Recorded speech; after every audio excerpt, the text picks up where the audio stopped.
This young man was once the top solo player of the game Connect, but Hyun never imagined that this moment would come. He was being skewered by a bunch of crazies just for being too dominant in the game, but right after that, a voice kept ringing in his ears, urging him, "Sir, sir, wake up!" Hyun opened his eyes wide and sat up bewildered by the strange surroundings before him. His mind suddenly felt hazy. What just happened? Did he get stabbed to death? At that moment, the previous voice rang out again. "Are you okay, sir?" Looking over, Hyun saw the maid sitting next to the bed along with an information panel hovering above her head. Level 3, Anna. Not only that, he could also see a notification board that he couldn't access before stating that the soul stabilization was activated and the Beta Connect system was online. Right now, you can use the user interface. Current access 1 user. Is this a joke? Does this mean this is the world inside Connect? After calming down, Hyun stepped out onto the balcony, gazing at the royal-style mansion before him. Feeling the gentle breeze caress his skin, he could draw one conclusion. He could feel everything. This sensation was completely different from when he linked with his character. The synchronization level with Connect would determine his strength. In Connect, the average player's synchronization level is around 30%, but for Hyun, it was nearly 90%. He could maintain the #1 rank for 15 rounds, until the big guilds showed up. Thinking about this made Hyun feel regretful. He no longer had that body. What a waste of time leveling up. He had already increased those physical stats a lot, but whatever. It said this was the global beta, and currently he was the only player using the system in this world. So Hyun decided to try operating the system. He could still see the item inventory in this beta version. Just then, the system suddenly announced it was scanning user information and had detected a locked user account. It was updating information immediately, and fragments of Raoul's memories flooded into Hyun's mind. Enduring the terrible headache, Hyun silently encouraged himself, using the information and power from his past life to climb to the top again. His name is Raoul Aston, the youngest son of Aston. The 5th count of the Kingdom of Reuben and the Aston territory was the first to collapse in Connect. This information left Hyun stunned. The Aston territory was one of the noble families with power in the Kingdom of Reuben. The Count and his eldest son died unexpectedly, while the second son went missing after the youngest son took over the territory. A coup occurred during these disasters, and while this was happening, the barrier of the Forbidden Area broke, allowing the invasion of monsters. In 3 years, this beautiful city would be destroyed. Looking out at the bustling city before him, Hyun silently resolved that he couldn't let that happen. He was no longer living the life of Bidu Hyun or his crush. This was his last chance. As Bidu Hyun, he had struggled so much. If he lost the opportunity to live here again, that would be too sad. There was only one way to prevent this place from collapsing. He had to become stronger. In a month, the traditional coming-of-age ceremony of the Aston territory would take place. If he could reach the semi-finals of that competition, he could enter the kingdom's academy where he would grow stronger to protect his life. He was determined, but when he picked up the sword, Hyun felt something was off. Why was this body so tired after just swinging the sword a few times? Panting heavily, Hyun opened his personal information panel to check and couldn't help but be amazed. He was level 5, just 2 levels above that maid. It seemed he had to start right away. Time to train for the upcoming competition. A month after the competition began, Hyun, along with the other contestants, headed to the arena to prepare for the next round. You had to endure a lot of pain to get through the qualifiers to confirm again, because Hyun sneaked into a less crowded corner and checked the system board. According to the latest test, I'm at level 13. My stamina has improved a lot, so I'm ready to fight, but I still have plans for the upcoming matches. I will make it to the semifinals. While secretly celebrating, Hyun instinctively sensed danger behind him and immediately jumped to the side to dodge. "Oops, sorry I slipped." The guy was about to throw a sneak punch. Do-hyun raised his guilty hand jokingly and then asked Do-hyun with a mocking expression, "So are you here to compete too?" "I thought you'd be hiding in your room crying." Do-hyun stared intently at the young man in front of him. According to Raoul's memories, he was Dion, the second son of the Marquis Austin Raoul's uncle, and the guys behind him were his cousins. Previously, he used to bully Raoul in the sword training class, and the instructor and the count would let him run wild because the family's motto was to train as if in real combat. On the training field, everyone was equal. No one was responsible for injuries during practice, which meant he was just a trashy bully picking on someone weaker than him. Thinking this, Do-hyun looked at him with disdain, not bothering to respond. At that moment, Dion continued to threaten Raoul. "You should back off while you still can. This time it's not just a bone." "No, I'm going to break every bone in your body," he said, then turned to remind his buddies to let him through. No, he's crying again. Now looking at Dion, who was smirking, Do-hyun thought to himself, Dion, do you really think you'll win this competition? But keep laughing. I will crush you in the final match. That night, the butler brought the report about the competition to the study for Count Melvin Aston Raoul's father. The Count took the report. But by the way, is there anyone useful regarding this? The butler hesitated to answer, and when he looked at the report, the Count understood why the butler had such an expression. Where is Raoul now? The butler smiled and replied, after finishing his meal, the young master returned to his room. I think he has exhausted himself in the qualifiers and has gone to rest. All right, you can go out now. Melvin looked serious as he ordered, but as soon as the butler left, he couldn't help but laugh heartily. That's my boy, he did it! He made it to the official group round. I never forced him to learn how to wield a sword because he was weaker than his brothers, but a month before the competition, he started practicing. At first, he could only last 10 minutes before collapsing. But he never gave up. I know he was bullied during training because of his weak body, but if I help him, he won't grow stronger. He needs to do everything on his own. I have to wait until he stands up by himself, but this is truly beyond my expectations. When the finals are over, I should go see him for a bit. On the day of the finals, while the match was ongoing, some spectators couldn't help but start shouting, "Come on, do something. Stir up the atmosphere. Don't drag this out any longer. Finish him off." At that moment, Edmond was also having a headache looking at his opponent, thinking to himself, how is this weakling still not down yet? The more he thought about it, the more frustrated he became, and Edmond charged in for another furious attack. But in the end, Raoul, just like before, defended himself without missing a beat. Stir the atmosphere up, don't drag it out any longer, and finish him off. At this moment, Edmond was also feeling frustrated as he looked at his opponent, thinking to himself, how is this weakling still standing? The more he thought about it, the angrier he got, and he charged at him once again with fury. But in the end, Raoul, just like before, blocked every single attack without missing a beat. The audience, initially bored, began to feel a sense of admiration as they watched him deflect the attack again. How many times has he held on for this long now? He'll make it, I know he will. You little mouse, you can't keep running forever. Don't you feel ashamed for dodging like that? When you're part of the Count's family, huh? Edmond was starting to tire, furious as he charged at Raoul, cursing him, while Raoul effortlessly parried his strikes, even mocking him. I can't hear what you're saying. Finish him off, Edmond. You've dragged this out long enough. I bet all my money on you. I'm not joking anymore. Let's end this match. Edmond's expression turned serious as a blue light enveloped his sword, causing murmurs to ripple through the stands. That's a mana sword. He needs to dodge that attack immediately. If it hits, he's done for. Raoul, with Edmond's eyes turning red with rage, charged at him, and Raoul showed no intention of dodging. This left Edmond feeling confused. Was he really not going to dodge? That thought flashed quickly through his mind as Edmond refocused and swung at Raoul. A loud explosion echoed, sending dust flying up, obscuring the view. The audience held their breath, waiting for the outcome. As the dust settled, the referee unexpectedly stepped in between Edmond and Raoul, announcing that the match was over. The winner is Raoul. The result sent the stands into an uproar. The youngest son of the Count's family had won. No way. Edmond, dissatisfied, slammed his sword onto the ground, his face contorted with anger as he approached the referee. I won't accept this. How is he the winner? If you hadn't stopped me. Before Edmond could finish, the referee cut him off, pointing at the small, still bleeding wound on Edmond's neck, scolding, Look at your neck! If I hadn't stopped the match, you'd be dead by now. At that moment, feeling the sharp pain in his neck, Edmond realized the truth. Raoul hadn't just stood there taking hits as he had thought. He had actively targeted his neck. The thought of almost meeting his ancestors terrified Edmond. His legs turned to jelly as he collapsed to the ground. Raoul approached him confidently. His voice rang out sharply. We need to have a little chat about how you insulted the Count's family after this match. Back home alone in his room, Hyun couldn't help but excitedly shout, Oh my God, I really won! He quickly checked his status screen, noting that his swordsmanship level had increased to level 9 novice. It seemed his plan to use the game's features to gain extra experience points and mastery by fighting stronger opponents was working.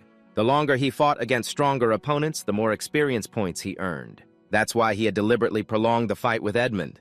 This strategy was effective due to the game's mechanics. Do-hyun chose to gain higher experience points, but in return, he would lose the option to respawn. It was a high-risk, high-reward difficulty mode. Status: Raoul, level 19. Novice swordsman, novice psychic location, Aston territory. Title: youngest son of the Count's family. Stat: strength 22, agility 25, stamina 19, intelligence 15, will 34, mana 29, spirit 35, senses 30, unique trait, dragon master of psychic arts, royal lineage. If in normal mode, 22 agility, 25 stamina, 19 intelligence, 15 willpower, 34 mana, 29 mental strength, 35 senses, 30 unique trait, Dragon Royal Observer if in normal mode. Then I wouldn't have been able to level up this much in just a month. The best part is that I have the unique trait of Dragon Royal Observer, which used to belong to Beidou Hyun, and the Dragon Royal Observer is Raoul's trait in this game. The remaining traits will unlock after I level up, Hyun thought for a moment before tapping a point on the screen, or using this in the upcoming matches. Let's see, in the following days, Raoul continuously won. He made a straight path to the finals, and alongside the praise, there were also plenty of whispers about Raoul's victories. Some believed he was just lucky. Others thought he must have used some tricks. Raoul was aware of all those remarks, but he brushed them off. The citizens in the early stages didn't know about the powers the players possessed. So it's best for him to keep the fact that he can use mental manipulation a secret until the other players arrive. Remembering his grand performance when he pretended to be out of breath from exhaustion during the fight, Raoul couldn't help but chuckle to himself, "Hey, with my acting skills, I can definitely hide it." Just then, a voice called from outside. "Sir, it's Ivan." "Ah, come in," Raoul replied, granting permission. The butler, Ivan, stepped in looking worried and asked, "Are you hurt anywhere?" "I'm fine. Even if I were hurt, I have a priest and a healer waiting," Raoul said. Suddenly, Ivan stepped closer, grasping Raoul's shoulder, reminding him, "Even so, don't let your guard down. Please remember that there are wounds they cannot heal." "All right, I'll be careful," Raoul replied, smiling at Ivan's gentle demeanor, feeling a bit flustered inside. He was genuinely worried about him, and he wasn't used to this, because in his past life, he had never felt this way. At this moment, Raoul decided to change the subject. "So what about what I asked you?" "I've done as you requested," Ivan said, handing Raoul a piece of paper, then hesitatingly asked, "Are you sure about this?" Sir Dion, Raoul spoke reassuringly. "Don't worry, I will win. I believe in you. I'll head out now," Ivan said. With that, Ivan bowed respectfully and turned to leave. On his way out, Ivan couldn't help but reminisce about Raoul's earlier expression. It reminded him of the confidence the Count had when he was young, but the final opponent was Sir Dion. Anyone who faced him would be left with brutal injuries. Meanwhile, inside the room, Raoul looked at the numbers on the paper Ivan brought. In an instant, he felt delighted. "What's this?" The betting system of the Aston domain had created a legal betting system regarding the success of the competition, and the bets were also in the hands of the participants. "Competing like this is enough to secure my position in the family. All that's left is to crush Dion." Finally, the day of the final match has arrived. Raoul confidently steps onto the stage, facing Dion's usual disdainful gaze as the referee announces, "And now the final match is about to begin. You can do this. Get ready to be defeated by Dion. This time you have to win with skill. Raoul, Raoul, Raoul."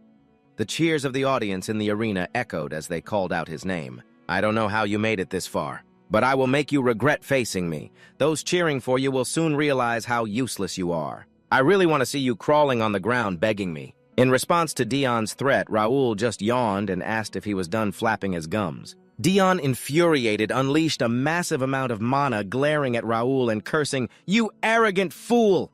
The audience gasped. "Look at his mana! Raoul can't win!" Raoul didn't respond. He was focused on something else. Dion, level 42, a master knight with a sword connected to the Austin Marquis title known as the Star of the Austin Marquis, a swordsmanship genius. Potential rating: Beast Strength 52, Agility 41, Endurance 43, Intelligence 18, Wisdom 14, Mana 32, Perception 21. After reviewing Dion's stats, Raoul thought, he really is putting on airs. His potential is only B. He looks strong, but this is his limit. Just then, the referee loudly announced the start of the match. "I will kill you!"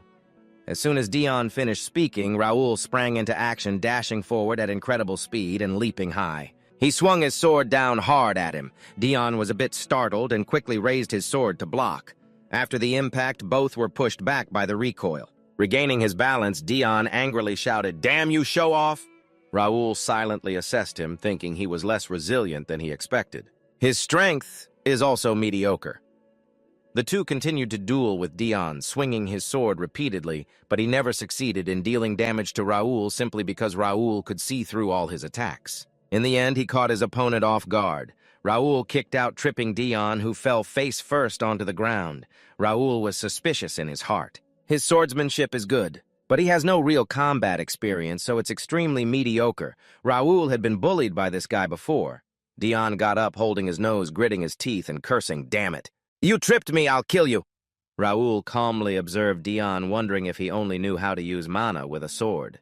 Then, to everyone's astonishment, Raoul swung his sword incredibly fast, knocking Dion's sword far away while saying, "What a disappointment, I'm really let down by you. You're nothing at all, Dion." Furious, Dion shouted and charged at Raoul again, but Raoul repeated the same trick, tripping him and sending him rolling on the floor. Raoul continued, "You're so hot-headed, making the same mistake over and over. Look at you, truly embarrassing the reputation of the Austin Marquis." Dion, now furious, stood up again and charged at Raoul, yelling, "I will kill you," but Dion's voice suddenly fell silent. He had been knocked unconscious by Raoul's punch to the head, lying sprawled on the ground. Some people who knew Dion couldn't believe it, whispering, "No way did Dion really go down." At this moment, Raoul looked at the referee, who was dumbfounded, and asked, "Is my opponent down? Is the match still going on?" Regaining his composure, the referee loudly declared, "The winner of the mature tournament is Aston Raoul. Aston, the young master I believed in. That weakling won." Raoul stood in place, accepting the cheers of the crowd. Suddenly he felt his body drained of all strength and fell down secretly, thinking how glad he was to have won. But this terrible endurance. Seeing this, someone shouted from the stands, "Young Master Healer!" While receiving treatment, Raoul checked the tournament system board, completing the task. Checking the task rewards for the mature tournament level D, the goal was to reach the semifinals of the tournament with additional rewards based on the final ranking. The championship of the tournament was completed. Experience reward of 300 for the player shop random skill level E and below, additional reward of 5 experience points for skill level D and below. Raoul thought to himself, "All right, I've completed the mission. Now I can go to the Royal Academy." At the same time, in an observation room, Ivan stood behind Melvin and suddenly spoke up, "I'm so proud of the young master. In just 1 month, he has matured so much." Melvin pondered, "The boy has been joking around with Dion. If it really has only been a month, then he truly is a genius." However, in the arena, Raoul noticed that Melvin was watching him. He cheerfully waved at his father, thinking, "Dad is watching. He must know I'm good enough to go to the academy now." That night, Melvin sat in his room calm and said, "I won't allow Raoul to question why. As long as you make it to the semifinals, you can go." Melvin explained, "That depends on the situation. From what I've seen, Raoul, you need to stay by my side longer. You seem a bit too self-satisfied. Stay here a little longer and—" Raoul interrupted. "Learning martial arts is a lifelong journey. Didn't you always say that I want to go to the academy to learn just like you said? You can't stop me, right, ha? The boy has really grown up." Sighing softly, Melvin slowly stood up, drew his sword, and pointed it at Raoul, saying, "All right, then. If you really want to go, you have to get past me. I won't go easy on you. So what are you going to do now?" A month later, Raoul sat in the carriage deep in thought.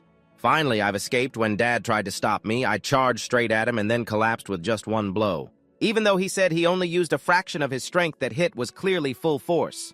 But the powerful lord of the 5th territory will die at the moment the world begins to unite. After that, this territory will quickly collapse." Raoul turned to look back at the castle behind him, determined to prevent that collapse. "Dad has to live because he let me go like this. So I'm determined not to disappoint him. I will become stronger and protect this family. I can't afford to lose anything." At the same time, Melvin stood in front of his room, recalling the day he and Raoul fought. Melvin stood in front of Raoul, who was struggling and panting, urging him to give up. "No matter how many times you try, it will be the same." Raoul, with a determined expression, replied, "I will never give up." Hearing this, Melvin suddenly grinned and cheerfully shouted, "I commend that perseverance. That's how you earn the name Aston. Come on, attack me." Raoul said nothing more. He focused his spirit and struck with all his current strength. The trajectory of that sword strike. Startled, Melvin used his sword to block, but a small wound appeared on his face. He frowned, wondering if something had changed midway. Standing opposite, Raoul thought to himself, "Even using my mental energy only left Dad with a small scratch." Remembering these things, Melvin watched the carriage moving further away and softly said, "Looks like it's time to admit that Raoul is no longer just a kid. He is now a proud swordsman. Go on, Raoul, go and see the world out there." By evening, the group found a clear spot in the woods to set up camp and light a fire. Raoul walked up to a man and asked, "Sir Philip, how much farther until we arrive?" Status system. Name Philip, 42 years old, level 92. Occupation Knight High Rank Organization, Aston Territory, renowned for his swordsmanship, potential rating S Strength 82, Agility 76. Stamina 81, Intellect 68, Spirit 77, Mana 76, Perception 73, Special Traits, Oscar's Strength, Exceptional Leadership, and Passion for Swordsmanship. Philip replied, At this pace, it will take about 5 more days. Should we speed up? Raoul thought for a moment and decided, no, we still need to train the soldiers. Let's maintain this speed. Philip nodded. I understand. Including himself and his subordinates, the family had chosen a total of 50 people among them, 3 seasoned knights, including Philip, and 6 trainee knights, 15 trainees, and 20 cavalry, all with potential rated B or higher. Their numbers and skill levels were decent, but to prevent the territory from collapsing, they needed to become stronger. While Raoul was deep in thought, Jack approached to report, Young master, the carriage maintenance is complete and ready for use. Raoul smiled and praised, Good job, Jack, but do we really need to bring so many people to that place? In a month before Jack could finish, Philip interjected, All right, Jack, don't question the young master's orders. Raoul chuckled and said, Just wait until we get there, then you'll understand. In his heart, Raoul silently thought that the reason he brought them here was to the free city of Mira one of the city's players would visit after completing their tasks. The tutorial for this city had many hidden quests and items, and the mana that could be used would be limited to prevent others from overwhelming the newcomers. Above all, the resources here were infinite, driving players crazy about this place. The territory of the divine monster here was excellent for new players starting out. The divine territory was the main reason he wanted to bring everyone here. Many had even brought armies before to sharpen their skills and help them level up faster. It was a perfect plan, and a few days later the group arrived in Mira. A system notification appeared before Raoul announcing that the system had been updated.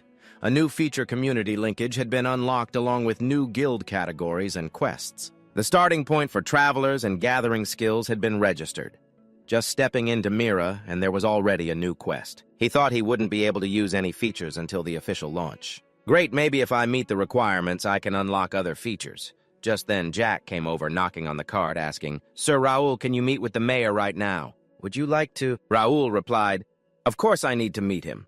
In the city of Mira, Ronaldo looked surprised as he addressed his subordinate, Who is it? The subordinate replied, It's the youngest son of Count Aston, Raoul Aston. He came here with 50 strange people. Ronaldo said, Ah, that third son known for being useless, huh? What's he doing here on vacation? Let them in. His family is doing well thanks to trading materials from monsters. But now we'll run out of his money. Yes, sir. Shortly after Raoul was brought to the mayor's office. As soon as he entered the room, he proactively greeted, Hello, Mayor Ronaldo. Ronaldo smiled broadly and said, Welcome, Sir Raoul. What brings you to Mira? The fake smile was truly a sly move as Raoul silently cursed under his breath while shaking hands with Ronaldo and then walking with him to the tea table. As soon as they settled into their seats, Ronaldo asked, So let's get straight to the point. Mr. Raoul, what brings you to Mira? Raoul replied, I heard there's a great training spot here. Ronaldo chuckled and said, Of course you've come to the right place. Mira is the safest place to train, Ronaldo continued, but Raoul interrupted. You can't just pick any ordinary place. I want you to allow me to enter the Forbidden Forest, Raoul exclaimed. What, the Forbidden Forest? That's way too dangerous, especially with guys like you and those young folks. Indeed, I have no other choice now. Looks like I can't give you the 500,000 gold tip anymore, Raoul said, pulling out a full bag of coins and holding it up in front of Ronaldo. 500,000 gold, huh? Ronaldo gasped, his eyes lighting up as he jumped up, grabbing the bag of gold from Raoul's hands. Come on, Mr. Raoul, I was just joking. What's the Forbidden Forest compared to you and your knight squad? I grant you permission to enter the Forbidden Forest right here. Raoul let go of the bag of coins and smiled. I knew a generous market like you would allow us. In his heart, he thought the last thing left to do was to take the lead. And then snatch all the treasures. I'll soon climb to the top of this game. Mira, the city of freedom built for players, currently has no players except Raoul, as it is still in beta. That's why the city is facing a crisis. There are many building shops, guild headquarters, and various facilities here completely contrasting with the population. The demand for land has caused prices to plummet, which is why Raoul's true purpose for coming here is real estate. If he can seize all the cheap land in Mira, it will be used to build villas for Nobles Guild headquarters for players and even housing. At that point, land prices will skyrocket 100-fold when players show up. And when war breaks out, like in the past, the city blessed by God Mira will become the perfect refuge. Just by taxing the land, he could earn quite a bit. But even that won't be enough. I need to prepare more thoroughly for the battle and the upcoming risks. I can't stand against those filthy big guilds from my past life. Your financial power is strong, and this time will be different. The first thing Raoul did after meeting the market was to register to establish a guild.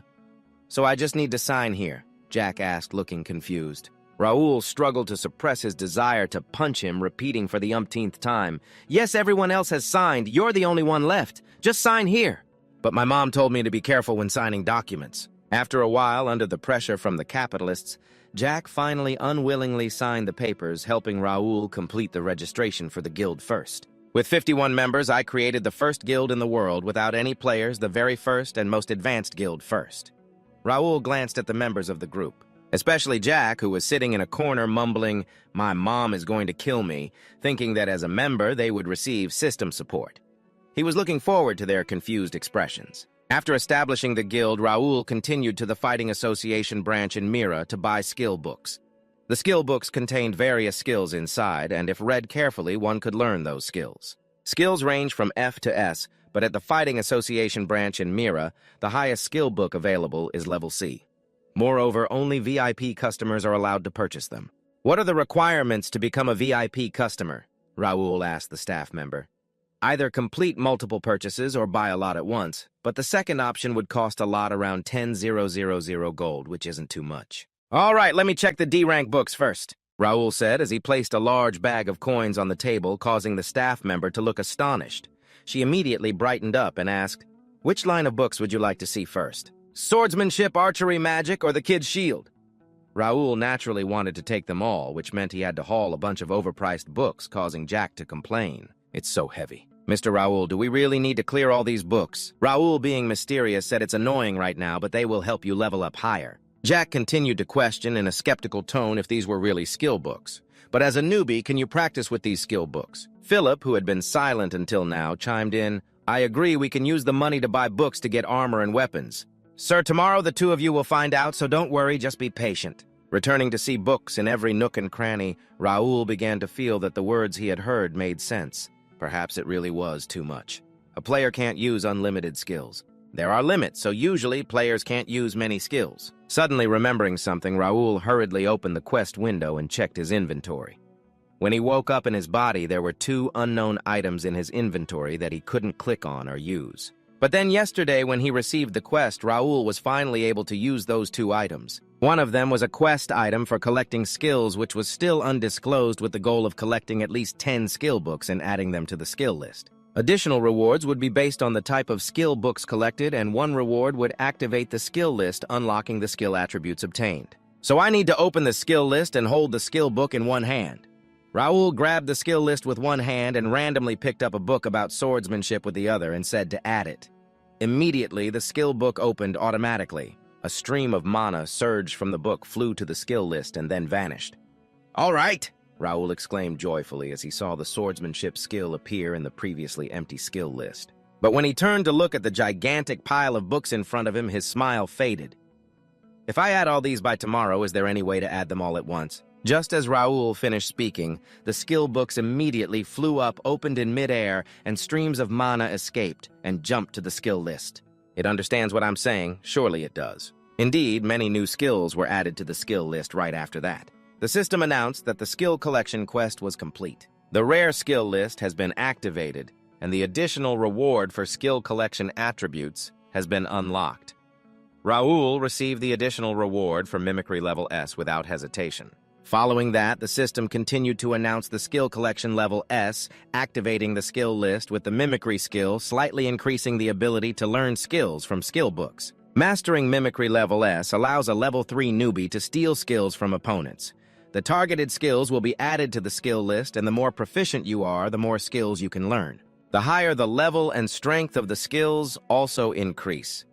Currently, Raoul read the description of the new skill, and even a former top player like him couldn't help but be amazed. Incredible, I can steal and use someone else's skills. The rare skill list can level up with limits describing the simulation of a mythical item in the skill list. The skill records the lost ancient skills when crossing dimensions. It will regain its old power once you meet special requirements. Current skills 525. I knew it! This is a mythical item I obtained right before dying. Some parts of my past life, like the psychic attribute and items, have all gone. According to me, many of my skills have been lost, and it's just a simulation. The only things left are 3 S-level attributes and 1 item in my inventory. I wonder what kind of power it has. The next morning, just as Raoul predicted, all the members of his entourage, now members of the first guild, suddenly saw the system for the first time in their lives, leaving them bewildered. What is this guild frame I need to meet the priest? Raoul stepped out of the room, his eyes heavy and dark like a tired panda after a sleepless night reading about the 6 skills. A male servant from the Nam family was waiting at the door and bowed respectfully as soon as he saw Raoul come out. "Good morning, young Master Bernard. Have you explained things to them yet?" "Yes, I have explained it as you instructed, but what about the skill book? Have you tried it yet?" Raoul asked, his eyes filled with anticipation. Bernard smiled and nodded, then demonstrated a few basic moves for Raoul to see. This young man is Bernard, the servant of the Aston family and Yvonne's heir.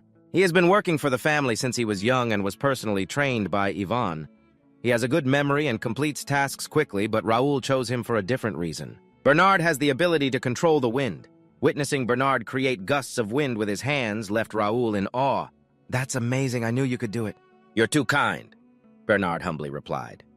Immediately, Raoul's system displayed Bernard's information.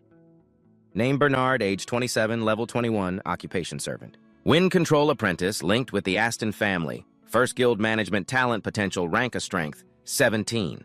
Agility, 18, stamina, 24. Intelligence, 53, willpower, 46. Magic power, 23. Senses, 4 management trait. Strict, a cool-headed bee. Glancing through Bernard's stats, Raoul silently assessed him. His stats weren't great, but he was very sensitive and managed well. The preparation phase was complete, and Raoul ordered Bernard to get ready to go. "We'll leave as soon as the knights get used to the new surroundings." Upon entering the cursed forest of the Lord's land, they were immediately greeted by a large, foul-smelling oxer. It showed its hospitality by charging straight at Raoul. Raoul, standing still, smirked and said after deftly dodging its attack, then delivered a punch that sent the oxer flying, continuing to gaze in a specific direction. "Bring it on!" A horde of hundreds of oxers charged at Raoul, but he showed no fear, even smiling confidently as he told them, "Come at me." The cursed forest, specifically the Divine Realm, not only included the leveling area, but encompassed the entire city of Mira.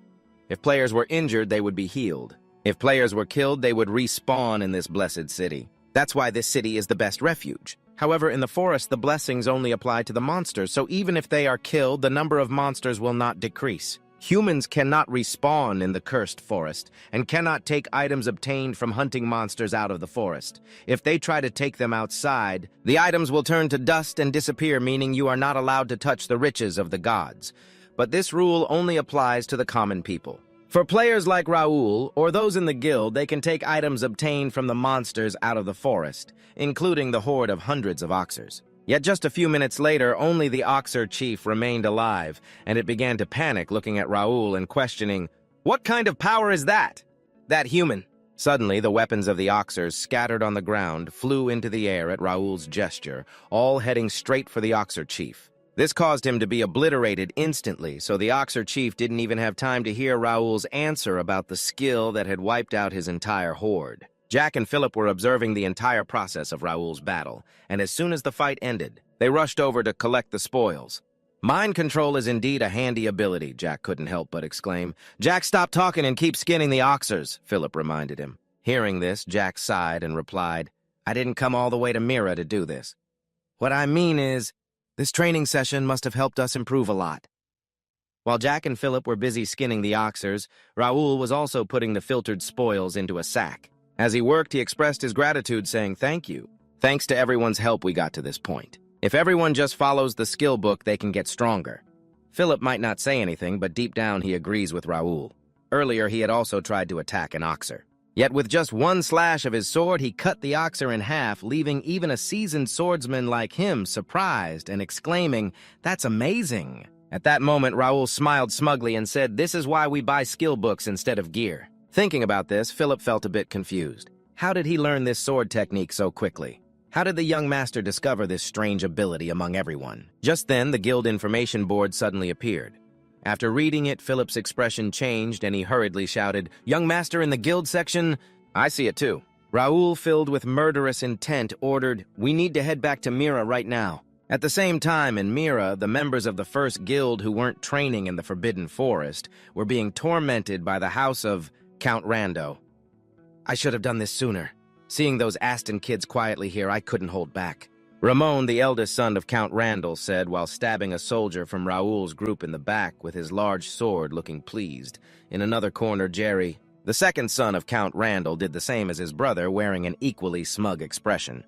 "Why are you doing this?" An Aston soldier, beaten and bruised, still unwilling to back down, asked only to be met with a punch to the face from Killer, the third son of Count Randall. "Simply because we don't like you. You're really unlucky to have run into us in this city. Soon you'll regret it." Our young master wouldn't wait for the soldier to finish his sentence. Ramon drove his sword deeper into the soldier's flesh, then yanked it out forcefully, causing the soldier to suffer in pain. Seeing this, Ramon laughed even louder, his face twisted with madness. "Please tell him to hurry up and die. We have issues to settle with that young master, too. This is strange. They keep reviving." Ramon looked at the soldier he had just killed, now resurrected, and continued to torment the unfortunate soldier with the same old tricks. Hearing this, Jerry chimed in, "Hey, let's deal with that Raoul kid the same way. I thought noble families weren't allowed to point swords at each other within the free city," Killer, a bit cautious, asked.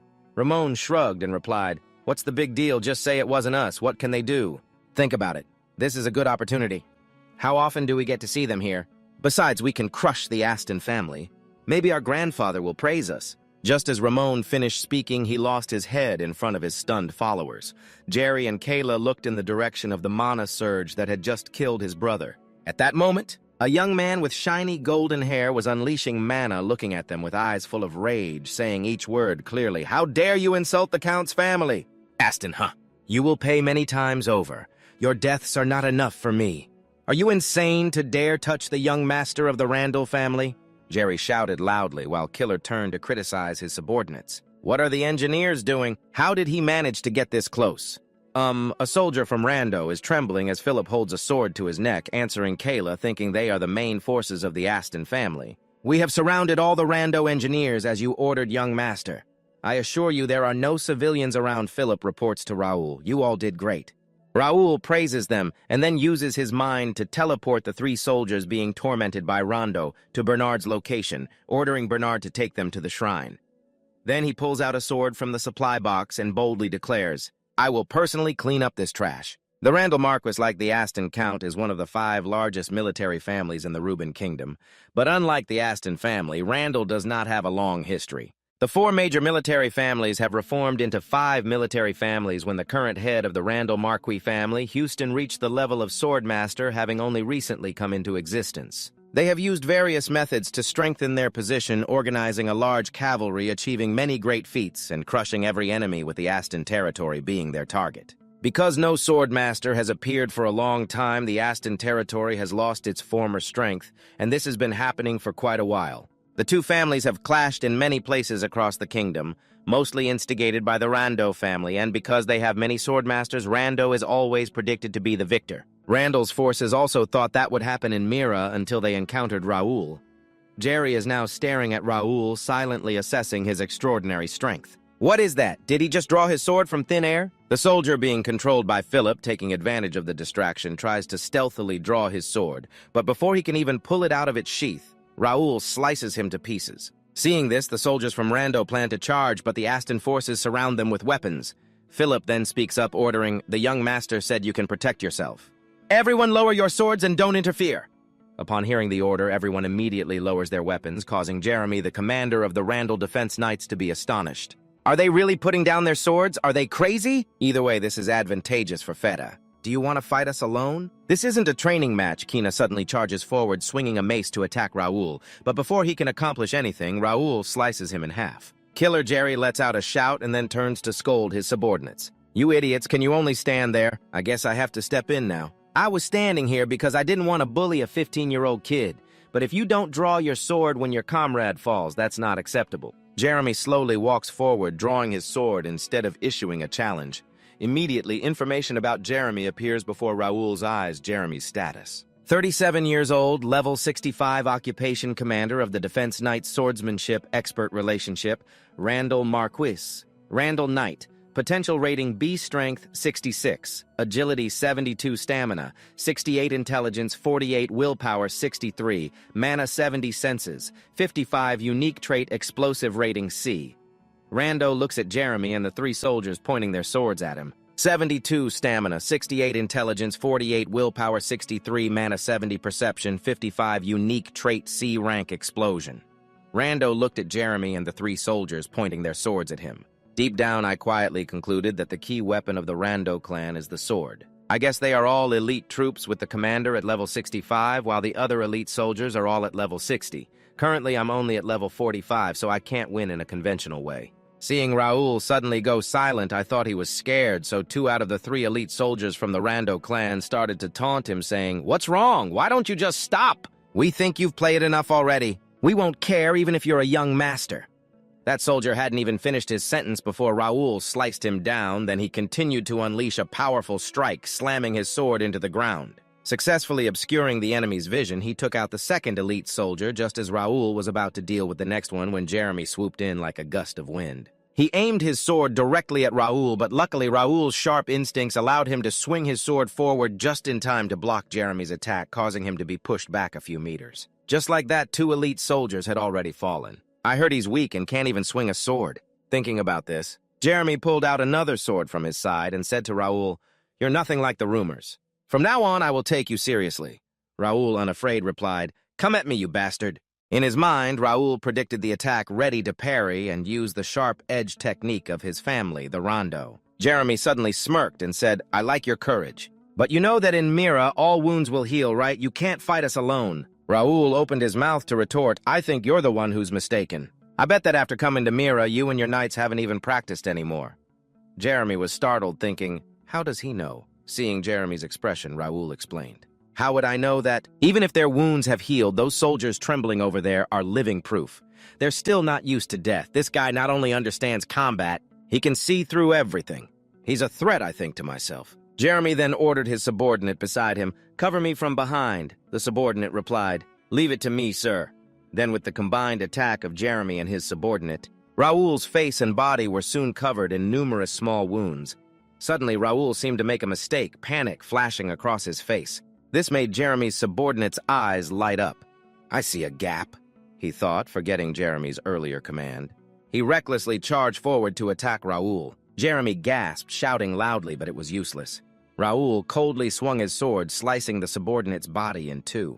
Jeremy gritted his teeth, muttering, "You idiot." "Damn it, I can't waste any more time," Jeremy thought decisively, using the Rando sword skill. Raoul was a bit surprised, but quickly raised his sword to defend. His expression was serious as he silently urged himself, "Come on." As soon as he clashed with Jeremy's technique, Raoul felt a tremendous pressure.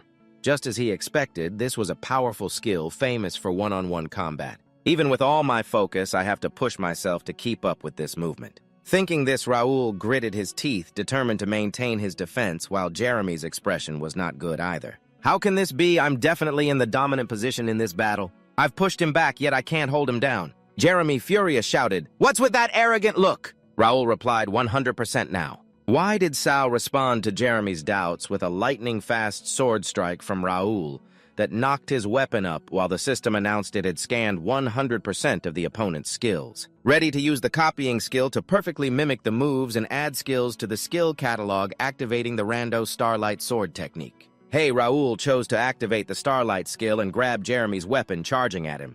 Seeing this, Jeremy shouted, "How is this possible? This must be Starlight. Who is it?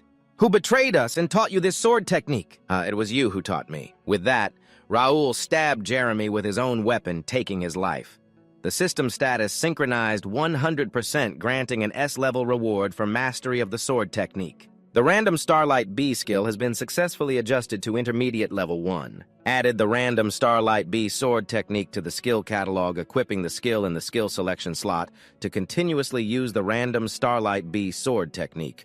Raoul let out a sigh, thinking it's over now. Using the S-level copying skill is tough because it's just too powerful. Copying is a skill I learned along with the skill catalog. It can mimic the opponent's skills, but I can only imitate one skill at a time, and I can't take my eyes off the target. Once the skill is activated, if the target leaves my sight, the scanning rate will revert to normal, so I have to keep my eyes on him when he attacks. Also, if it's not a one-on-one fight, I can't steal the skill. Next, Raoul quietly ordered, activate the user's skill in the default skill slot, a sword technique Aston Intermediate Level 2. 2 Mind Skills Intermediate Level 2, 3 Mind Skills, Aston A Intermediate Level 1, 4 S-Level Copying Skills Beginner Level 6.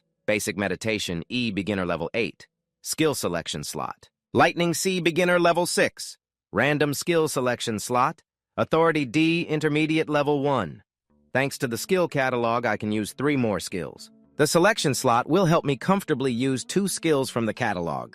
I'll use them here. After a moment of thought, Raoul turned to look at Jerry.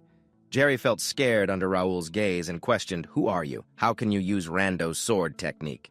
Raoul calmly replied, "Oh, so you're still here. Sir Philip, every time they revive for an hour, kill them again, okay?" Philip bowed respectfully and said, "Yes, sir." Then Philip ordered everyone, "Did you hear what he said? Kill them." Understood. Jerry, seeing Philip approaching with a sword, was terrified and sat down on the ground, pleading, "Please spare me." There was no mercy at all. The area was filled with cries of despair. Raoul stood aside, coldly observing everything, and when it was all done, he spoke up, "Let's go." In his heart, Raoul told himself, "Blood debts must be paid in blood. This is not Earth or a game. This is reality unfolding before me. I must do everything to not lose it again. Even so, it means I have to wade through a deep pool of blood, but I won't back down." Meanwhile, Ronaldo was using binoculars to observe everything happening from a distance. What is going on with this world? According to the plan, when the Marquis Rando's subordinates attacked that guy, it should have been my turn after mobilizing the guards for support, but that guy took down all 15 knights by himself.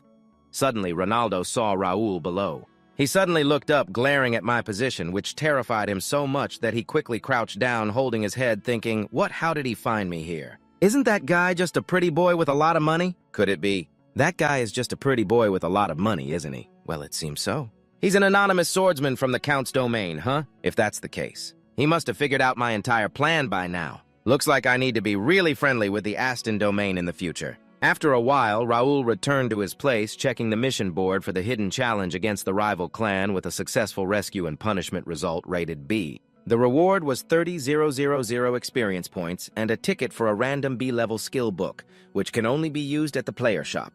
Raoul chuckled, thinking he might have gone a bit overboard. But these rewards are pretty good. On top of that, I managed to collect about 5,000 gold, a magic space pouch that can hold quite a bit of stuff, a unique sword, and a left arm from that scoundrel Lord Rando's gang. Raoul pulled out a ticket and smiled, saying, "This B-level skill book ticket is really something." Then Raoul frowned, mumbling to himself, wondering if he would completely fail when drawing from the skill book. Just thinking about it is already boring. I don't need anything too powerful, please. This time I just want a mid-tier item. Just as long as it's not junk, I'm good with that. After praying with his hands together, Raoul tore the B-level skill book ticket, and the system announced he received the skill book for Trade Art Rivera B. Raoul was overjoyed, clenching his fists and cheering, "Awesome trade art is the skill I need for my next destination. The capital, ha ha, I've got the luck of the gods on my side. Now there's just one more thing. There's still one important task to focus on in Mira, and I need to concentrate on this for a month. I'm sure I'll succeed." A week later, one evening in the forest, Raoul had just successfully killed a monster. He was standing there resting and wiping the sweat off when the system board appeared, announcing that he leveled up to level 51. He had reached a level to receive rewards and could choose to upgrade to the feasible class of swordsman, a beginner class with skills related to swordsmanship inherited from Aston A+. The swordsmanship skill Rando P upgraded to intermediate level 2, meeting the conditions to advance from swordsman to master swordsman in the beginner class. As he transformed into an intermediate class, Philip and Jack approached, exclaiming, "Wow, that's amazing. A master swordsman at just 15 years old." Raoul didn't rush to respond to them. He raised one hand high using the skill, and immediately small stones from the ground began to rise and spin above his head. Raoul softly said, pointing towards the forest not far away, and the stones swirling above him seemed to receive the command and rushed toward that direction. The impact broke many large tree trunks, but Raoul didn't stop there. He drew his sword, jumped high, and used the skill to strike a large rock which shattered into many pieces. A deep trench was left on the ground, and Raoul was a bit surprised, saying, it's this powerful." Philip walked over, praising, "That's truly incredible. No wonder you're the young master. Now you can perform it yourself right. Ha-ha, then we should take a break." But before Jack could finish, Philip yanked his ear, scolding him. "What are you relaxing for? Look how long you've been slacking off compared to the young master." "Just joking. I was just kidding, but since the young master has been training so hard, I suggested we take a little break." "Ha-ha, anyway, you only know how to talk." Raoul laughed, saying, "Whether it's a joke or not, we can't rest just yet." Philip asked, "So what are you planning to do now?" Jack also asked if we should contact the family. The Count must be worried about this. Raoul replied, "I'll report to the family myself later. For now, let's keep it a secret and just head back." "Yes, young master," Raoul thought to himself, hoping he had hunted enough monsters and leveled up. He had already released all the bait. Now all he could do was wait for the fish to bite. "Hurry up! The Imperial hunting dogs are in the city of Mira at a shop on the street. Be careful." After sending off the last guest, the alchemist Nakia stretched and smiled, saying, "That's it for today. The medicine has been selling like hotcakes lately thanks to the stuff from the Aston territory. To brew the potions, I need materials from monsters, but some of those monsters rarely appear in the Cursed Forest, so I can't gather everything in time. But thanks to the people from the Aston territory starting to bring them in, I can now brew potions daily. Not only that, the folks from the Aston territory stop by the village shop every morning to ask about what happened the night before, if I need anything, and about the shop's business." Closing the shop, Nakia walked down the street and the image of Raoul popped into her mind. She whispered, "Raoul, huh? Even though he's a bit strange, I'm really grateful to him. He's quite handsome, too." Nakia's face suddenly flushed, and she slapped her cheeks, thinking, "Oh my God, what was I just thinking? Oh my God, Nakia, he's only 15 years old. He's 8 years younger than me, and he's a noble, too." Just as she got home, Nakia called out, "Nikki, I'm back." When no one responded, Nakia suddenly felt an ominous sense. Just as she was about to call out again, her expression changed when she saw a note pinned to the bed with a dagger. "We have your sister. If you want to save her, don't tell anyone about this, and wait for our further instructions." After reading the note, Nakia cried out, "No, please, no." She ran out into the streets in a frenzy. Her heart was in turmoil. No, it can't be Nikki. If she leaves the city, it will be very dangerous. I've heard many reports of kidnapping, so many that the royal family has started investigating. If those rumors are true, where can I go now? I can't go to the city authorities. The kidnapper might be watching me, and the guards won't leave the city even if I tell them. If I ask mercenaries or the adventurer guild, it would take them a long time to act. What should I do now? Suddenly, the image of Raoul appeared in Nakia's mind. He had once told her that if she ever got into trouble, she could come find him. Asking Raoul was the only feasible option at this moment, so Nakia, without hesitation, ran to find Raoul. Immediately, Raoul received a message from Pierce. "Nakia is on her way to you." Raoul thought to himself and ordered everyone to take their positions and maintain their targets. "Report back if anything changes." After saying that, Raoul opened the system window to access the Community Connect and entered the Connection Cafe. The Information Cafe was only for high-ranking members, which I had operated in my previous life. Since I was a well-known player, I could gather useful information. From fans and other information gatherers, this cafe had become a treasure trove of most of the classified information in Connect. It's lucky this cafe still exists. I can use this instead of my hazy memories to plan better, he thought as he looked at the information displayed for the search results. Mira's free city. Raoul secretly hopes it will be all right. I've checked all the missions I can take on, hoping everything will go according to plan, when a soldier arrives to report Sir Nakia is here. All right, be polite to her. Raoul orders the soldier, feeling a bit nervous inside, wondering if he can change her future. The alchemist, a mad sorceress, a bloodthirsty destroyer, the forbidden Nakia, the one who bears all these titles. She brings terror to everyone. She doesn't hesitate to experiment on humans to take revenge on the Empire, which is the main target of the chemical weapons she creates. As a result, many innocent people have been caught up in this. But now Nakia, who hasn't been corrupted, stands before Raoul, desperately pleading for his help, seeing her panicked state. Raoul gently grabs her shoulders, reassuring her, "Calm down. She'll be fine.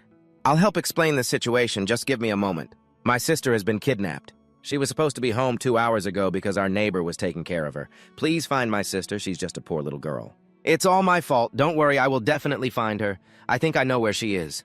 "Really? Please save her?" Raoul smiles, assuring her, "I'll let you know as soon as I find her, so just stay here." "Bernard will help you," he says. Raoul gestures towards Bernard to introduce him to Nakia. Bernard politely bows his head while reassuring the little girl, "If you need anything, just let me know." "You've made the right choice. The young master always keeps his promises."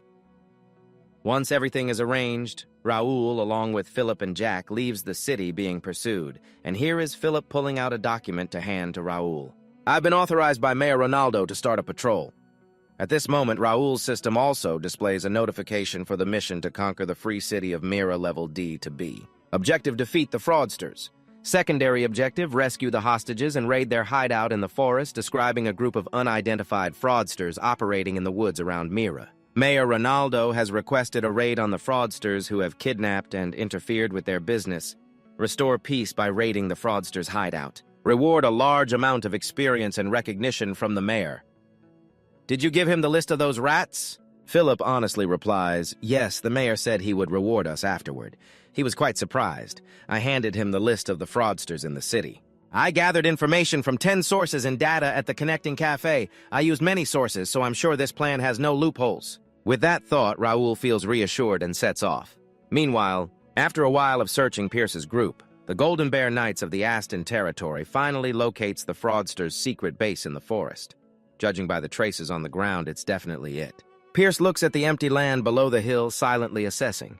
To be sure, Pierce jumps up to the high tree in front and tries to use his newly learned investigation skill. Instantly, Pierce's pupils turn red, and the empty land before him reveals itself as the fraudster's base surrounded by a massive barrier. At the entrance of the base, there are 2 archers sitting on a magic circle to guard it.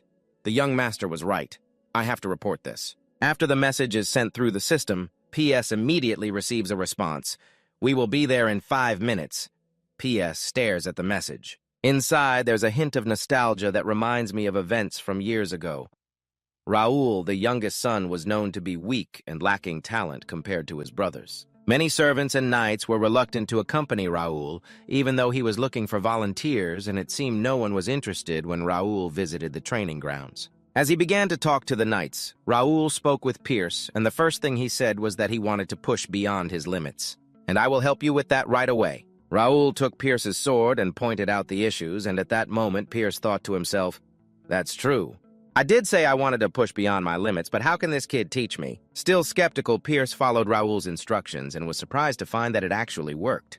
His movements with the sword became much smoother in the days that followed. Pierce couldn't stop thinking about Raoul's advice. It would be tough to learn that powerful technique. His strength relied on agility, not brute force, so he should try honing his archery skills. I heard he was quite talented at archery. At that time, only a few people knew about Pierce's archery skills, yet Raoul noticed. Believing that Raoul could truly help him, Pierce decided to follow him. Now looking back, Pierce couldn't help but feel lucky. That was the best decision he ever made. Those who turned down his offer must regret it now. I don't know why. He hid his abilities from me. I reached the expert level using the skill book he gave me. I could even practice other skills. Without him, I wouldn't have been able to achieve this. Perhaps today would be the day he reveals his true strength. Lost in thought, he spotted a familiar figure and immediately jumped down from the tree, bowing respectfully. You have arrived, Sir Raoul. Raoul looked at the hidden base of the scammers, and immediately his system notified him of the scammers' hideout, which was of unknown identity. Level undisclosed size, undisclosed status, a high-level magic circle interfering with the viewer's sight. The magic circle will obstruct the vision of those approaching. Destroy the magic circle to enter and learn more about this area. The hideout in the city looked the same. The Empire's Granin spies were hiding in Mira. Raoul thought it was boring. Usually, players would connect. They would take on missions from cities like Mira first and earn rewards for killing monsters or taking down scammers, but some scammers were quite unusual. Unlike the others, one slave trader kidnapped citizens from the city while mercenaries tried to succeed. But the most dangerous among them were the spies from the Granin Empire, the royal hounds that hunted players and extorted them, suppressing them, so they couldn't unite into powerful factions. They were also very important in the later part of the game, so I couldn't just let it be. With this in mind, Raoul signaled to Pierce, who understood and shot 2 arrows, taking down the 2 gatekeepers. Then Raoul's party moved into the barrier with no one near the entrance anymore. I will eliminate the magic circle using the spell scroll I bought from the shop. Just as Raoul was about to use the scroll, he discovered he could see the flow of mana. An idea suddenly popped into Raoul's head and he put the scroll away. Then he pulled out the sword from his inventory, channeled mana into it, and successfully stabbed to destroy the magic circle. Good, now I don't need to buy a scroll to destroy the magic circle anymore. To save money, Raoul happily thought to himself, just as I expected. P.S. sighed internally and immediately ordered his subordinate Jackson to lure them in as per their plan. When it's time to advance, I'll make it clear. Jackson and Nin responded quickly, following the orders. Good, I have elite knights here. Let's go hunt them down. Raoul thought to himself, then confidently stepped deeper into the base with his crew, the fruit trees. We don't need to capture them alive, just kill them outright. Don't forget to use this to finish them off, Raoul said, raising his sword to remind Jack. Hearing this, Jack pouted, replying, I don't understand why we have to use this sword. But I'll follow your request. It seems like using weapons in this mission is quite unnecessary. Raoul ignored Jack's disguised objections and began instructing Knight Pierce to be careful, observe the surroundings, and locate the kidnapped individuals. We need to prioritize rescuing Nikki Konakia's sister. Philip heard the call, understood the intention, and immediately nodded to Raoul. Once settled, Raoul used his telekinetic skill to open the gate and entered with his teammates through a long, dark passage. Finally, they saw the base of the scammers. At the end of the path, Raoul signaled to Pierce, and immediately Pierce's figure vanished, accompanied by a system notification. PS has successfully infiltrated the enemy base. Good, let the hunt begin. Raoul thought to himself, glancing around to examine the high ceiling and the wooden fence surrounding them. Their level was about 30 to 31, not much different from ordinary bandits. Since I had thoroughly checked their base, giving orders became easier. Everything seemed normal. Raoul signaled to Philip and Jack, and then the three began to act according to the plan. Raoul ran straight up to the watchtower to deal with the soldiers there. Meanwhile, Jack and Philip handled the patrolling guards. Before long, a loud clash alerted the bandits to an intruder, and they quickly mobilized additional forces for backup. Raoul, standing on the watchtower, shot arrows at the enemy. He also sensed their numbers increasing and their weapons were more sophisticated. Therefore, Raoul's arrows gradually became ineffective against the shields they were using. One bandit, after discovering Raoul's position, shouted, "Over there! Shoot him down!" Immediately, a rain of arrows flew toward Raoul, but of course they were blocked by his telekinetic skill. Seeing the arrows frozen in midair made the archer bewildered. "This guy is stopping my arrows. We need support from below." The bandits below immediately rushed up to the tower. I guess I have to use that. Raoul put away his bow and equipped the metal gauntlet, dealing with the approaching bandits while using his telekinetic skill to control the arrows that had been shot at him to counterattack them. Unfortunately, this attack wasn't enough to wipe out all the enemies. Many survived thanks to their thick armor. It seems I need to exert more force to pierce through their defenses, to penetrate their armor. So, Raoul switched to using his sword to deal with the wounded. Where are the others? Raoul curiously looked around and saw Philip and Jack handling the fleeing bandits, noticing Jack's disgusted expression as he swung his sword to eliminate a bandit. This made Raoul feel frustrated with that damn guy. I only asked him to use the long sword, yet he acts like someone owes him money. He doesn't need to waste mana like that to take down these weaklings. I've told him many times to be careful not to reveal any traces of swordsmanship too much during secret missions, but whatever, I don't think it's worth worrying about. At the same time, Raoul accidentally discovered a soldier sneaking up on Jack, ready to ambush him from behind when Pierce timely appeared to deal with that soldier. The shrimp and prawn have all been taken care of. Raoul thought to himself, "I'm sorry, sir, we've searched every nook and cranny, but still haven't found Miss Nikki," Pierce reported with a sad expression. "It's okay, can you explain clearly to those who were captured?" Raoul patted Pierce on the shoulder and asked, "Yes, we distributed clothes and food to them and told them to stay put until the battle is over." Jack, starting to have some doubts, asked, "Do you think there are any other enemies? Aren't they just bandits?" "That's right, but don't you find it a bit strange?" Raoul began to analyze. First, Nikki was kidnapped but isn't here. Second, their numbers are large, but they're all just low-level thugs. Finally, I noticed a magic circle right at the entrance. Has anyone among you seen any sorcerer around here? In short, the important people and the hostages are all in another place, right? That's right. But if we can't find that place, then everything is for nothing. You see it right. P.S. Jack stood aside, scoffing, saying P.S. with a serious expression. I've checked all the suspicious places very carefully but didn't find anything. There seems to be a matrix around here. Or a high-level magic system. Raoul, hearing that, couldn't help but admire. You just joined the guild less than a month ago and already have such excellent insights. Soon no one will be able to outsmart you. Thank you, sir, Pierce replied cheerfully, while the young Jack beside him pouted, saying nothing, but it seemed he was feeling envious of Pierce. All right, follow me, I think I know where they are. Raoul led everyone to a house, then ordered, search this place. If you find anything suspicious, report it immediately. After a while, both Jack, Philip, and Pierce couldn't find anything suspicious, so Raoul had to take action himself. As soon as he stepped into the fourth house, he drew his sword from his bag and stabbed it straight down into the floor. A secret door immediately appeared before their eyes. Behind the door was a staircase leading down to a dark basement. Suddenly, a strange noise came from inside the basement. Raoul loudly warned everyone, there's something coming up.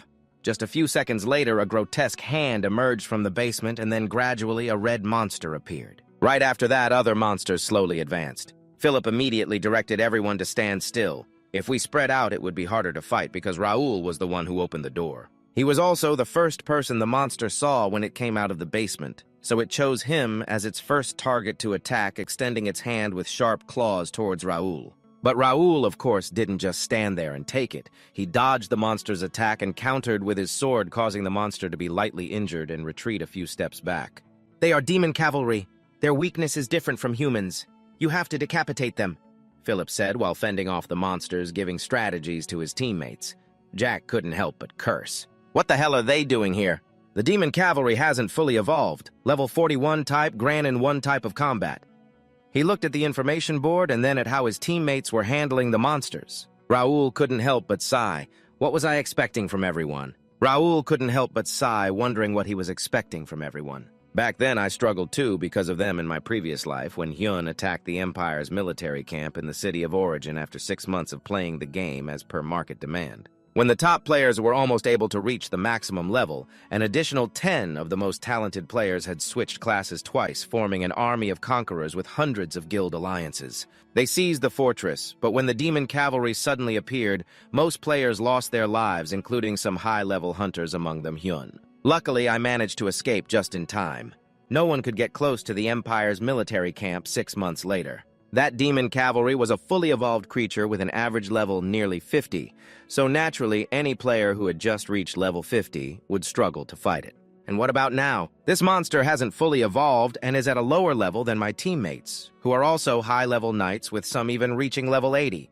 More importantly, Raoul noticed the blue spots on the monster's body. I can see the weak points on their bodies, so all I have to do is stab those critical spots. Thanks to that, after a while, Raoul and his teammates successfully wiped out all the monsters. Why were the demon cavalry in a place like the forward base of the kingdom, I wonder? "What should we do now, sir? I think going inside would be very risky," Philip said cautiously. Raoul firmly replied, "We have to go in. We can't retreat now," PS suggested. "If that's the case, we should at least call for reinforcements. The longer we stay here, the more dangerous it becomes before they get to the people outside. We have to eliminate all of them, so you should hide behind, leave the enemies to us, and you and Pierce focus on searching," Philip proposed. Then he and Jack headed straight down to the basement. Raoul didn't give a chance to refuse. "It's a pity, but now is not the time to be greedy for experience. If I don't kill them myself, I still get a share of the experience points. This is an opportunity for others to carry me. They also need to level up, and having trustworthy subordinates like this is great. In the future, I will rely on them a lot," Raoul thought. "We should eliminate them in the bud," Jack said, but after looking into the room at the end of the tunnel, he fell silent. A laboratory with about 10 tanks nurturing dark cavalry, mutated human corpses, and severed body parts scattered across the floor. Anyone who sees it would shudder. They really dare to research and create chimera monsters in the territory of the kingdom. The demon knights we just encountered must be the people they kidnapped and experimented on. I didn't expect them to be this insane, Pierce said angrily. Raoul looked at the monster's body on the operating table, feeling a bit contemplative. In my previous life, I had seen these scenes many times, but I was still angry. In fact, when reincarnating, I thought about joining their forces because in 15 years they would hold supreme power over this continent, but their king, their leader, is a madman. Becoming his subordinate is no different from walking into death. There are many rumors about the king, but one thing I can be sure of is that he doesn't consider others as human. Those who do not carry royal blood are divided into classes based on their worth. They endure a lifetime of exploitation, and when they become useless, they turn into guinea pigs or become food for the demon cavalry. And of course, even if they belong to the upper class, if they dare to oppose the king's will, they will be executed. There was once a general who complained about the king's arrogance, and while he was speaking, the tattoo on his shoulder glowed red, then he exploded and died on the spot. I still remember it vividly because I was right there. Following someone like that, I had no chance of survival, and I couldn't just stand by and watch innocent people become test subjects while Raoul fell into deep thought. Then Philip's call pulled him back to reality. He came over to see Raoul, who curiously approached Philip. Another door opened, revealing the main base of the fraudsters. A sorcerer was setting up a magic circle while commanding, "The time has come. We prepare to attack this land. You all get ready. I will also create a teleportation gate to give us a chance to retreat quickly. Use your observation skills and report the situation: 3 knights, 4 sorcerers, and 10 royal demon cavalry. It seems the sorcerers are casting spells in front of the cave." Philip relied on that and immediately planned the action. "Leave the knights to me. You handle the sorcerers okay, Jack. The demon cavalry targeting the young master is your responsibility, and also cover us from behind," Jack said, pouting. "You want me to clean up the mess behind, don't you?" This remark immediately earned him a cold glare from Philip, and Jack quickly turned away. Not daring to utter the word, PS successfully shot an arrow. This caused one sorcerer to vanish, marking the start of the righteous faction's attack. They were 5th-level sorcerers with extremely powerful magic. We must eliminate them before the barrier. Regular arrows won't work on them. We need to use the mind arrows. Using them to break through the magical defense shield, indeed, thanks to the mind arrow, Raoul succeeded. It shattered the sorcerer's magical shields into pieces, and the arrow even pierced through, taking down another sorcerer. Good, now we must prevent them from escaping through the teleportation gate. Instantly, Raoul thought, the spell has been broken, and a panicked knight shouted. The leader immediately ordered, the escape route is blocked. Break the seal and kill them. Create a way out. Yes, sir! All for the king! The bandits shouted in unison. Then, like moths to a flame, they charged at Raoul.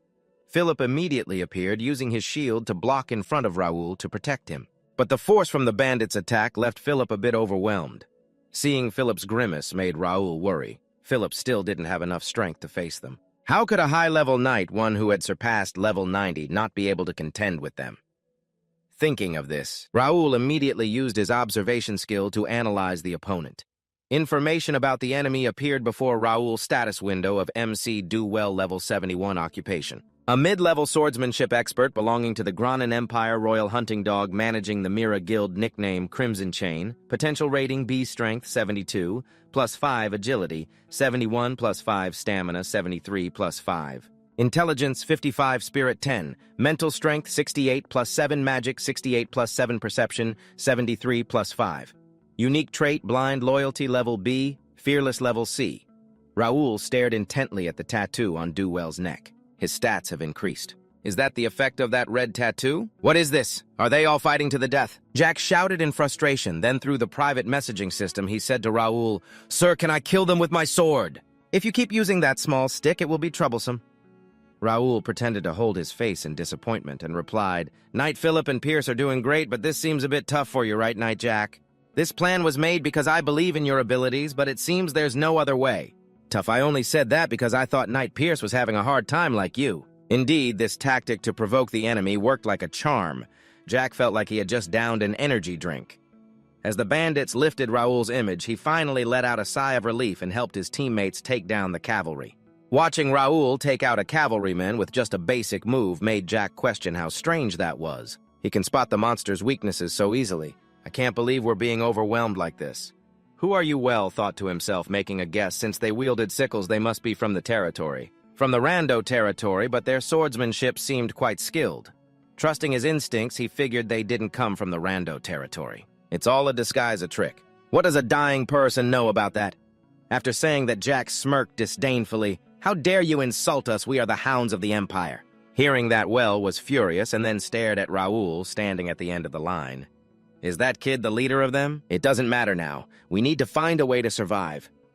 A plan formed in Well's mind as he smiled wickedly and cast a spell on the cavalry to sacrifice themselves. This life is for His Majesty. For the glory of His Majesty. The cavalry shouted, and then their bodies began to grow larger, causing their armor to no longer fit and crack into pieces. Just as the evolution process was completed, one of them charged at Raoul. Jack quickly rushed in to block the attack, but just one punch from the cavalry distorted the shield in Jack's hand, sending him flying. After a long moment, Raoul recognized this as a black sacrifice skill where the user sacrifices themselves by burning their life force and mana to gain a tremendous source of power for a short time.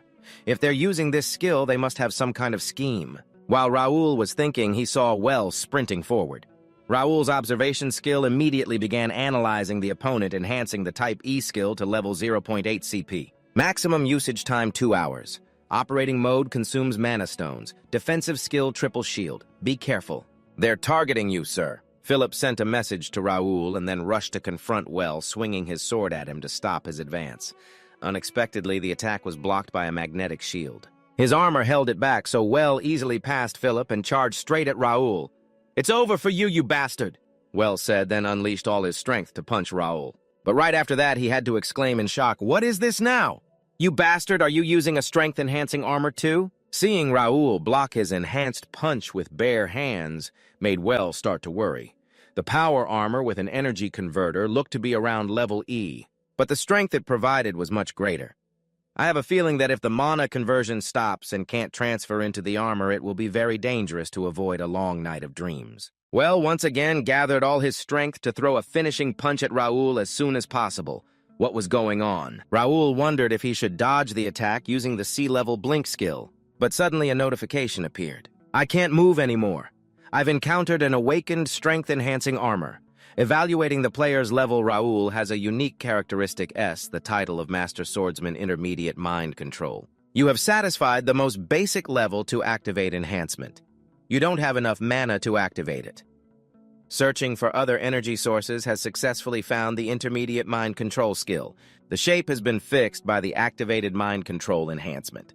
Throughout the process, Raoul's right arm transformed from normal to covered in armor, finally forming a shimmering shield just in time to block Well's attack. So this is the power of the strength-enhancing armor. Raoul excitedly watched the shimmering shield blocking Well's frenzied punches, a barrier that could block all physical attacks weaker than the mana strength of the user.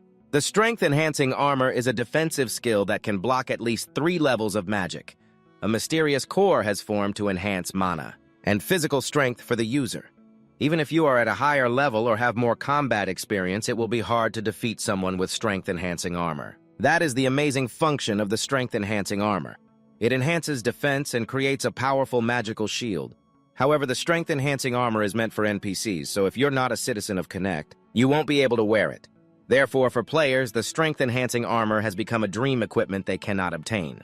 For those NPCs, that's the only way the game publisher creates that item, so they can counter the overwhelming power of the players in battle, and now I'm wearing enhanced armor after awakening my enhancement skill. In contrast to Raoul's joy, Well was furious, wondering why his attack was ineffective. He said this while delivering a powerful blow to Raoul's shield. This caused him to be pushed back about 10 meters and the virtual shield cracked under the pressure. Defending forever isn't a good strategy, so when the shield broke, Raoul quickly switched to counterattack. He used telekinesis to grab the sword from a distance and then continuously attacked the weak points of that damned Well, even breaking through his armor's barrier. Is it over? But even so, I won't die alone, glory to the Empire, Well shouted his familiar slogan right after. His body gradually merged with the power armor, indicating that this wasn't over yet. Raoul stayed alert as he watched Well evolve. At that moment, his system notified him that the enhancement had found a source of forbidden energy, breaking part of the seal and boosting his power. The enhancement would show its true strength for a limited time, and Raoul's body radiated a blinding light as he transformed from an ordinary person into a golden robot. Just when the two had completed their transformation, Well charged towards Raoul. Seeing Well's current form, Raoul muttered, "That's disgusting."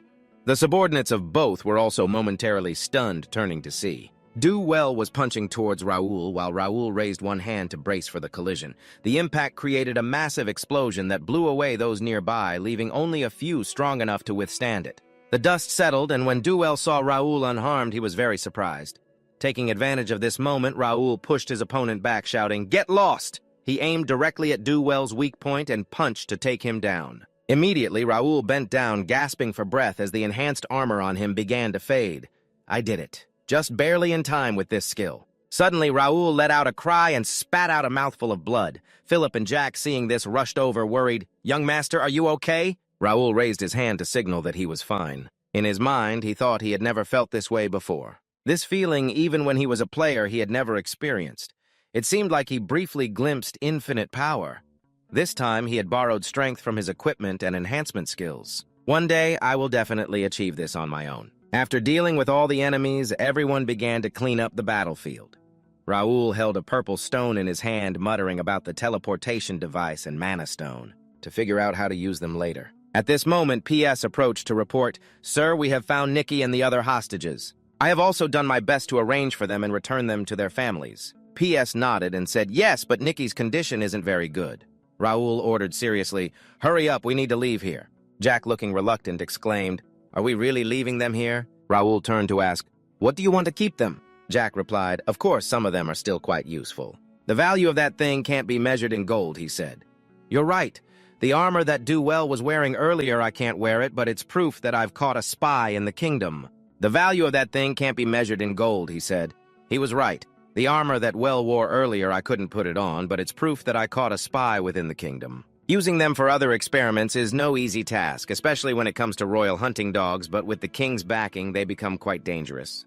Even the lesser nobles have to be cautious when facing them. Many players have lost their lives confronting them during various missions, so there's no need to hunt snakes in the grass anymore. It's time to focus on growth and expanding influence. Our power surpasses these dangerous items. We can leave them behind. Thinking this, Raoul said, "It's all part of my plan, so let it be."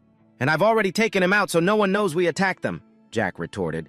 "But you told us to stay out of it." Raoul smiled and said, "Today I will reward you for your hard work. Now go and rest." Hearing this, Jack excitedly exclaimed, "Really, a reward and a break? You better not go back on your word." He watched Jack leave happily. Raoul thought to himself, is he foolish or clever? Then Raoul spoke to Pierce. "You report now."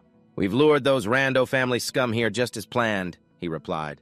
"We ensured there were no slip-ups." Hearing this, Raoul smiled, filled with anticipation to see what those greedy fools would do. It's not hard to guess. He's just curious about what face they will show. When the royal family discovers this, they'll realize these are just hunting dog items. At that point, they'll face the king's wrath after falling into this trap. Their only path will be death. A little later, a shout from Ramon echoed through the forest. "How far have they gone?" "Hey, you navigator, are we on the right path?" Just thinking about Raoul makes me feel uneasy. Damn it, we've chased him all the way to this forest. And still no sign of him. I had to recover my spirit at the shrine and lost all the money I had brought. We just can't use some skills in the city. Otherwise, how could he stand a chance? My Knight Commander Jeremy has powerful armor. We need to seize the opportunity while he's not here. Suddenly, the navigator pointed to a tunnel and shouted, "Over there!" Standing before the tunnel, Killer spoke up. "It looks dangerous. We have to go inside to find out." "All right, I came all the way to the outskirts to find him, so let's go." With that, Ramon led the way into the tunnel, and soon they arrived at the place Raoul had prepared for them. Seeing the treasures scattered on the ground, they happily began to collect them. Little did they know they had fallen into a trap. Ramon chuckled, "I don't see him, but this place is nice, right?" Jerry also chimed in, "Magical items, treasures, and even the bodies of some wanted men. Plus, there's this powerful armor." Meanwhile, Raoul had returned with his men. When his subordinates saw him, they rushed over to greet him. "Young master, you've worked hard." "We raided the base in the eastern forest and rescued the hostages," Raoul praised. "Good job, where are the others?" "After completing their mission, they returned already." These subordinates were Raoul's apprentice knights and some of the first members of the guild. After training, 6 of them had reached master rank. The others were ready to become master knights. Raoul's group was reclaiming equipment from the northern and western bases. They could all use mana. And they had all learned swordsmanship from the Aston realm. Now we have over 100 people. "So those ordinary folks can't stand against me," Raoul thought as he waved his hand and loudly ordered everyone to gather. "Let's go! Time is passing." As Raoul's group approached the city of Mira, the guards on the city wall had already spotted them. One guard shouted loudly, "They're from the Aston territory, but why are there so many A's?" Raoul led his subordinates along with the hostage into the city. He noticed a large crowd of citizens gathering. He looked at a soldier and asked, "Are you the commander here?" The soldier replied, "Yes, sir, we've brought the citizens here as you requested." Raoul nodded. "Good job. Is he the only one who saved the hostage?" "Finally, I get to see my child again." Among the crowd, Nakia silently watched the person Raoul was holding in his arms. She wondered if it was her brother. Nakia walked towards Raoul, and when she clearly saw the face of the person he was holding, she choked up and cried out, "Nikki, Nakia, Nikki is here." Raoul smiled and said, "I'm returning Nikki who's unconscious to Nakia." Nakia trembled as she took Nikki, constantly thanking him. "Thank you so much, she's still not well. We'll treat her at the mansion." Saying that, Raoul turned to call Bernard. Bernard understood and said, "Yes, the priest has arrived at the mansion." Watching Nakia and Nikki follow Bernard, Raoul pondered. He had saved those who should have lost their lives. The potions and items she created might not have existed in this world. If something were to happen to her, I still need Nakia for the future of the territory. Everything started to change since I returned to the past. What will history be like? I don't care. I won't hesitate if I have to take something away or change someone's future. I'm no longer a good person today. If I had acted faster, I could have saved more people, but instead of focusing on saving lives, I ignored them and chose to complete my mission. Then I drew Nakia's attention. Still, I managed to complete the mission as best as I could and saved as many people as possible. Raoul then looked at the citizens and thought to himself, Seeing the joy of the people as they reunited with their loved ones, I felt a bit relieved. The city is now safe. The mayor will visit with gifts when the sun rises, but I still feel guilty. Among the crowd, an old woman clutched a pair of gloves, crying, my son will never come back." Witnessing this, Raoul thought about how the lower-class people couldn't live well. Many didn't even have the chance to think about the future. Reflecting on my actions, it was all for the mission and leveling up. That was my priority. I had never spoken to those unrelated to the mission. I had told myself to live in the present after being revived. Yet I still played with the thought that this was a game, not the reality I was living, tied to the system, and nothing bad had happened yet. But is it right to just follow the missions the system assigns? Even now, I still plan steps from the perspective of a player, but has it ever limited my vision and choices? If I can't find something, only Raoul, a noble in Connect, can do things that players cannot. I might repeat my past mistakes. Raoul looked towards Philip and spoke. "Philip, do you see those gloomy-faced citizens over there? I'm sorry, but can you check their personal information and circumstances and report back to me?" Philip asked suspiciously. "All of them?" Raoul nodded. "Yes, and provide assistance to those who have lost family or have missing relatives, some funds to comfort them and help them find jobs." In his heart, he felt a bit guilty, thinking, oh dear, he came to fight after all. Giving him more work, I feel so guilty. Even though he was tired, Philip still smiled and said, "I didn't expect that. I thought you would only do what benefits yourself. The others wouldn't refuse, so don't worry." Philip glanced at Jack with a smirk. "There's always someone who will refuse." Jack was fuming, his head ready to explode. "What are you looking at? I don't hate doing good deeds." He leaned closer to Raoul and quietly asked, "But you're still giving me a few days off, right?" Raoul, helpless, just shot Jack a glance without responding. His subordinates began to follow Raoul's orders, distributing bags to the people who were immensely grateful for this act. They held the aid bags in their hands, cheering for Raoul. "Long live Count Aston! Long live young Master Raoul!" Raoul turned his horse around, smiling at the people, thinking to himself, providing aid to the people of Mira will be a huge advantage when facing other guilds in the future, although it had all been calculated. But seeing them so happy is truly hitting 2 targets with 1 arrow. Staying here longer to level up and gain real combat experience was indeed the right choice. By the time Raoul led his subordinates away, he didn't know that among the crowd there was an old man wearing a headscarf quietly watching them, smiling. The next morning in the building, Mayor Ronaldo sat across from Raoul, laughing as he spoke. "I've troubled you a lot." "I'm very grateful, sir," Raoul humbly replied. "Without me, you could have handled everything just fine. I couldn't sleep well upon hearing that Mira was targeted by that dark empire. If it weren't for the warning, we would have been in big trouble." Raoul lifted his teacup. "I was quite surprised, too. Who would have thought that the forces of that dark empire would block all roads to Mira, a land clearly under the sovereignty of the Reuben Kingdom? Considering their stealthy movements, it seems they have been secretly operating for quite some time and have trained some incredibly strong demon soldiers." Fernando bowed his head and sighed. "Actually, this isn't the first time such disappearances have happened. But we can't restrain them due to the treaty. According to the treaty, Mira can only have guards and cannot organize an army or even have patrols. We can't even deploy half of our forces outside the city." After explaining, Ronaldo looked at Raoul and announced, "Oh right, speaking of which, someone from the territory of the Marquis Ronaldo has arrived. As you said, they claim to have destroyed the hideout of the spy and are demanding a large compensation. If that's not your request, we will send them away." Just as expected, but as I mentioned before this matter, before Raoul could finish, Ronaldo interjected, "Yes, we should let the Marquis Rando handle that. But don't you think it's quite disadvantageous? You won't just gain great fame, but you might also receive rewards from the Emperor." Raoul chuckled and said, "Thank you for your concern, but just do as I requested." Fernando reluctantly spoke up, "You're being overly cautious. At your age, it's no laughing matter. Anyway, I'll make sure to handle this well." Raoul pondered managing the Imperial Army's shelter would be part of the damn Rando's actions. They would attract the Empire's attention at this time, Rando spoke up. "I still don't know what to reward you with. I think money won't be enough. Do you want something? I'll bring it to you." He finally voiced what he needed, quietly saying Raoul made a request. "Then I would like to request a special privilege. I heard that your mansion has a very diverse library. If possible, may I go in and take a look?" Ronaldo thought for a moment and said, "Oh, that library. No problem, but you should see what you want to read. If you wish, you can take the books with you, but that seems a bit inappropriate, so I will also show you another secret treasure.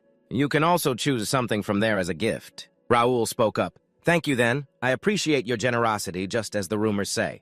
Hearing that, Ronaldo cheerfully replied, "Is that so? I can be generous when needed. But some people still say I'm stingy.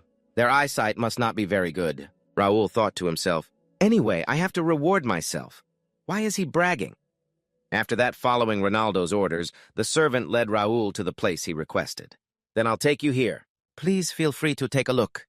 Is this the place in your mind?" Raul walked towards the bookshelves, pulling out a book that opened a notification system collecting B-rank skill books on meditation.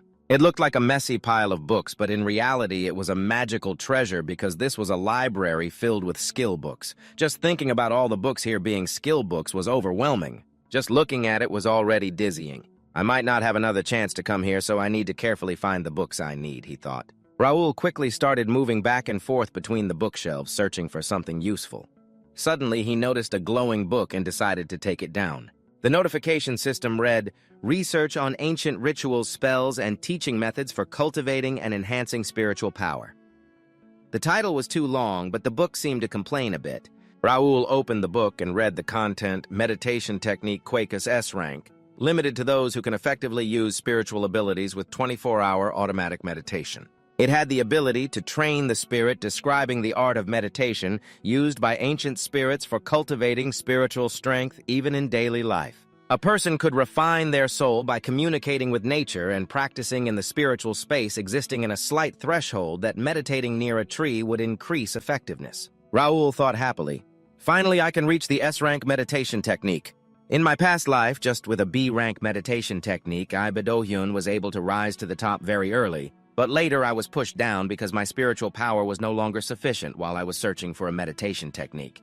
It was better when the path to collecting skill books was blocked by major guilds and high-ranking players. Basically, skill books related to superpowers were all ranked. Best and related information was also extremely limited. Not long after information about the Quakes meditation technique was leaked by a high-ranking player using fire magic in Japan. Sakata Shigeshiba, every starting city market is storing an S-rank skill, and among them, the superpower he obtained was in the Mira library. In fact, in my past life, I also obtained an S-rank skill book in a starting city, but it was purely a magic skill book. So it was completely useless to me, but now it's different. With the automatic accumulation effect of the meditation technique, I won't run out of spiritual energy anymore. Above all, the initial spiritual ability might not be very strong, but when leveled up, both strength and quantity increase significantly if provided with enough spiritual energy. It will be much easier to enhance my abilities. If I can recover to the level I had before the total war with the Empire began, I will truly be able to turn the tide. I really look forward to that day. Not long after, Raul left the library and went to the secret treasure room. Raul looked at the new ring he wore on his hand and softly said, "I chose a mana suppression ring. In Ronaldo's treasure, there are still many better things at home. Now let's get back to the training that was interrupted. I've completed 70 tasks received in one night. And I've also collected 50,000 coins for players from skill books below level C and rare items." Raul ordered to check the status window. The status of Raul, level 55, has the profession of a knight expert in swordsmanship, a mid-level novice in the Aston domain of the First Guild. Strength 66, Agility 67, Stamina 65, Intelligence 58, Willpower 71, Mana 70, Spiritual Strength 72, Senses 71, Unique Skill Collector's Eye of the Developer. S Master of Mind Control, S Royal Bloodline. My physical stats have all reached 65 a month ago, and both mana and spiritual energy are over 70 now. Now I can train skills. Those extraordinary people called swordsmen or high-level mind users have stats around the threshold of 90. In my past life, my willpower and senses even reached 90. And now I will raise all my stats to 90. If possible, I will strive to be the first player to reach 100. It sounds unrealistic, but I have many opportunities to achieve it now. As I mentioned, Raul looked at the golden item on his wrist, the B-grade energy armor, which has a partially sealed power of 1.5 CP core energy. Operating time is 5 minutes, maximum self-recharging mode defense technique with 6 rounds of mana, field mid-level effectiveness, attribute reduction down to 50%. This describes the simulation of the mythical energy armor. Over time, most functions have been sealed, and some special functions have been transformed. The seal will be lifted when certain conditions are met. Special function condemnation effect. 200% amplification on the target saturation conversion can absorb energy and simulate the function of armor with lower power. One of the two items that have been with me since reincarnation, my skill catalog, has also been unlocked from the quests, and I can activate the energy armor enhancement. As for the skill catalog, I can accept quests to unlock further. I need to complete 50 quests related to random skill positions, but there are no clues about armor enhancement. It might be too difficult to handle the current output, and one more thing, I've just unlocked a new unique skill. Raoul glanced at a unique skill. Developer's Eye of Analysis Level S effectively borrows the developer's vision to steal information related to the system, facilitating the analysis of energy flows. The flow of special energies. Raoul speculated this might be the reason I can observe NPC information and mana flow all the time. It's just a hypothesis. But I'm sure I have received that skill. When defeating the Empire's ghost hunting dogs, I will know when I see this quest appear right after unlocking the unique feature of the Dark Energy main quest. Collect the pieces of Dark Magic Stone 1 out of 5. The description of the side quest is not unlocked yet.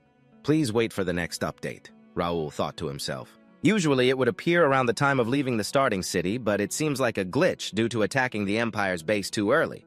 If I continue following my past life, I will have to keep defeating the Empire to collect the Dark Magic Stone pieces. I was following the storyline to find the stone under their interference, but now it's no longer necessary. Because I am both a player and a local resident, choosing which scenario or quest is up to me. I am no longer a puppet moving according to the developer's will. If they decide the outcome to match what I want, then I will do what I want, even if it means destroying the storyline or quests. The next day, Bernard came to find Raoul reporting, "Young master. Are you in there? Nikki has woken up and Miss Nakia wants to see you. What do you think?" "Of course we should meet her," saying that Raoul and Bernard went to Nakia's place. Upon seeing Nakia, Raoul immediately asked about her sister. "How is she?" The servant spoke up, greeting the young master. "You've arrived." "Young master," Nakia exclaimed in surprise, kneeling before Raoul. "Thank you so much, I don't know how to express my gratitude." Raoul helped Nakia up and replied, "No need for that." Before that, Nikki hadn't recovered yet, so she needed to be stronger. Raoul turned to check on Nikki's condition, and when Nikki saw Raoul looking at her, she spoke up. "Thank you for saving me," Nikki said, not saying anything more. Nakia quickly explained, "Please forgive her, she's quite embarrassed. It's okay, she's still just a kid." Raoul smiled in response. "The poor girl still hasn't recovered. Should I check her condition more thoroughly?" While he was pondering, Raoul suddenly noticed something in Nikki's eyes as if they were hiding great waves. "What is that? What's going on? Is no one noticing?" "My eyes must be playing tricks on me. I need to analyze this again," Raoul decided silently, using his skill to observe Nikki once more. This time, Raoul's expression completely changed. He exclaimed in disbelief, "No way. I thought she was just a child." The information board displayed new updates. Name Nikki, age 13, level 5. Occupation Nun City, Free City.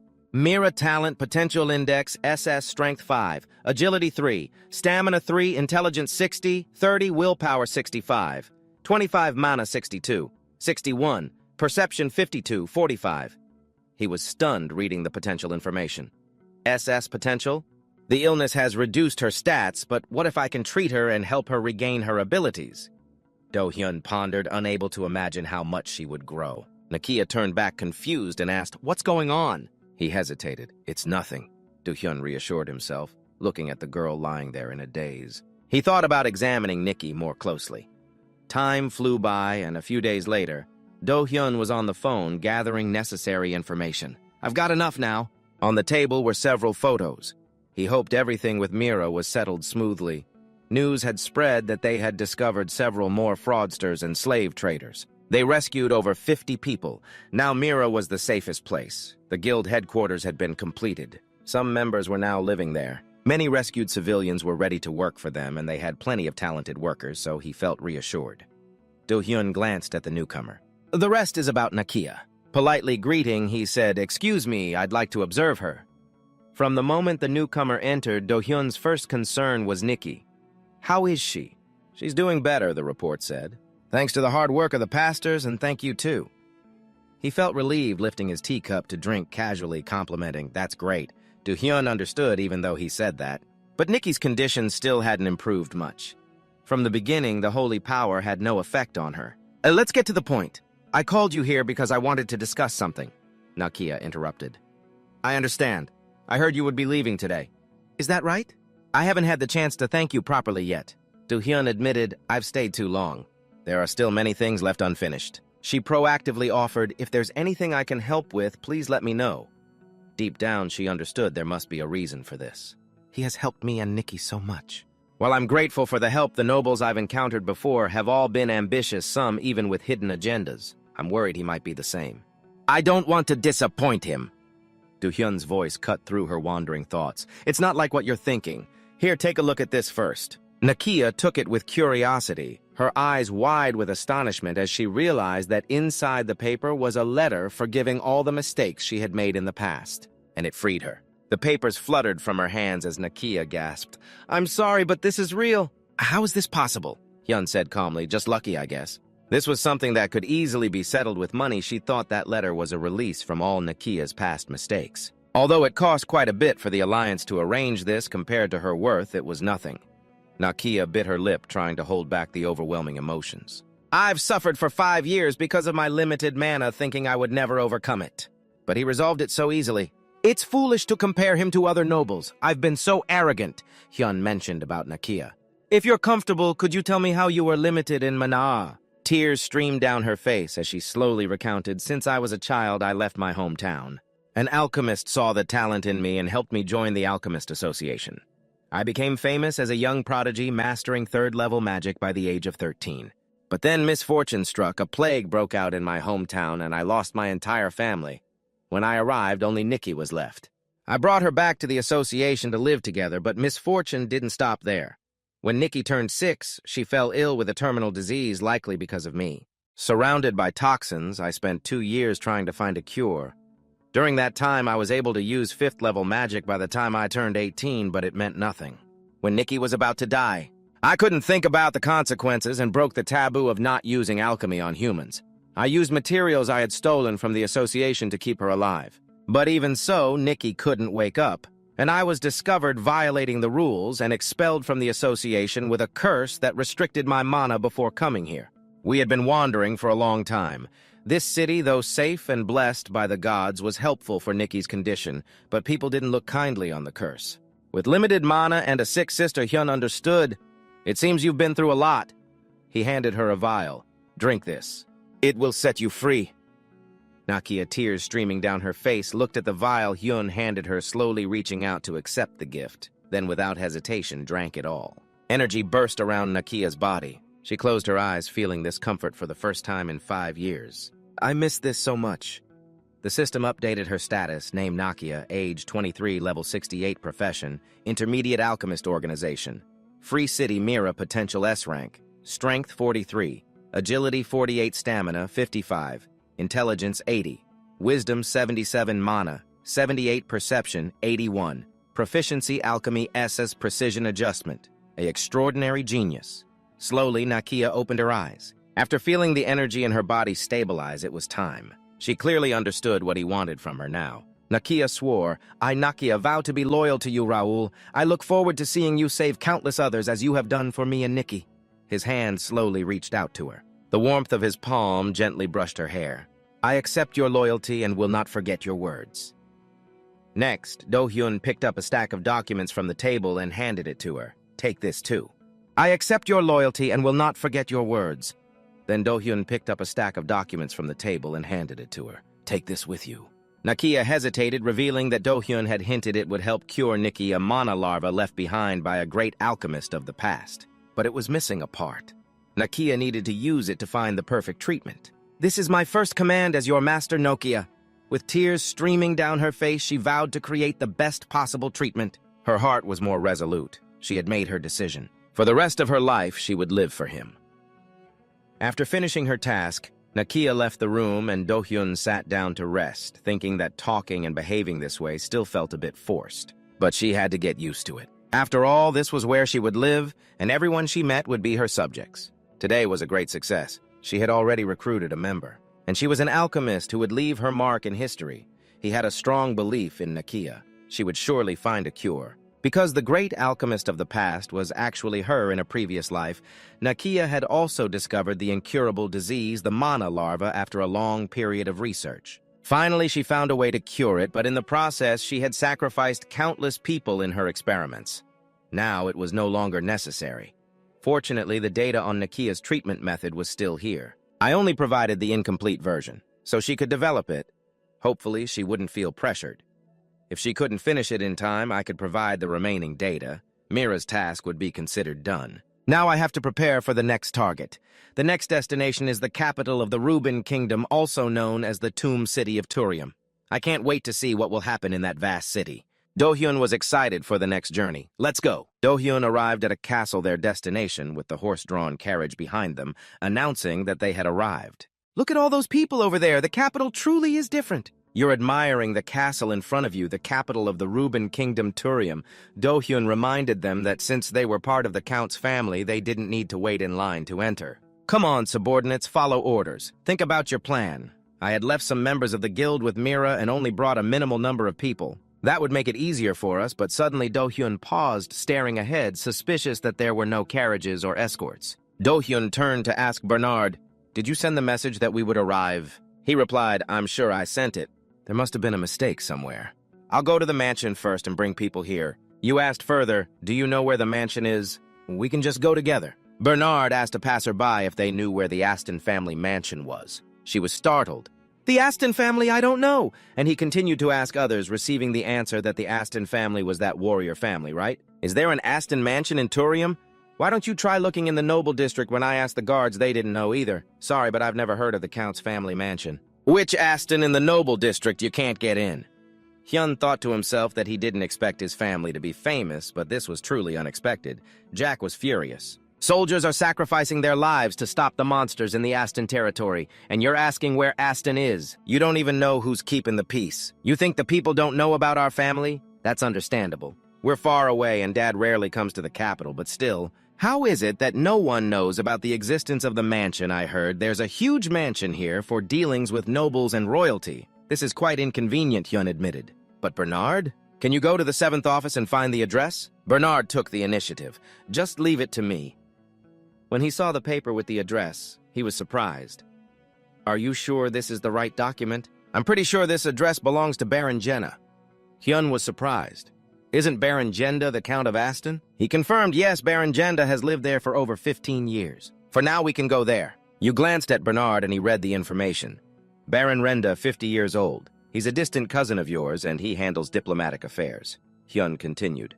I understand, let's head to the mansion. I want to see it with my own eyes. When their group stopped at a mansion, someone exclaimed, "Who are you?" Philip announced, the youngest son of Count Aston. Where's Mr. Raoul, the diplomatic officer? The guards asked sternly, do you have an invitation, Count Aston? He was surprised. Invitation? What invitation? The guards were shocked. You're attending a party without an invitation. The guards pointed to one side. Please wait behind there. I'll be back shortly. Hyun was suspicious about what he heard. A party? Jack was so angry he was shaking. What? As he was about to rush in, the guards blocked him. Jack didn't care and grabbed one of them. What the hell is going on here? Are you saying the master is waiting outside? We don't need to care about who Baron Jenda is. Call him out here. The guards blew the alarm, shouting, "Intruder, intruder!" Their spears clattered to the ground as Rep was restraining one of them while the others panicked and ran into the mansion. He was confused. What just happened? Are they running away? Do-hyun ordered, let's go inside. Someone in the back stopped him. Stop right there, Jackson shouted. You're not allowed to enter this place. Who are you? He announced Philip from the Knight Brigade of the Aston family. Where's Baron Renda? The guy asked in surprise. Why are you intruders looking for the Baron? Wait, Jack realized. Wait a minute, the Aston family? The guy bowed along with the guards. I'm sorry I heard you were coming here, but the news arrived late. I'll inform the Baron immediately.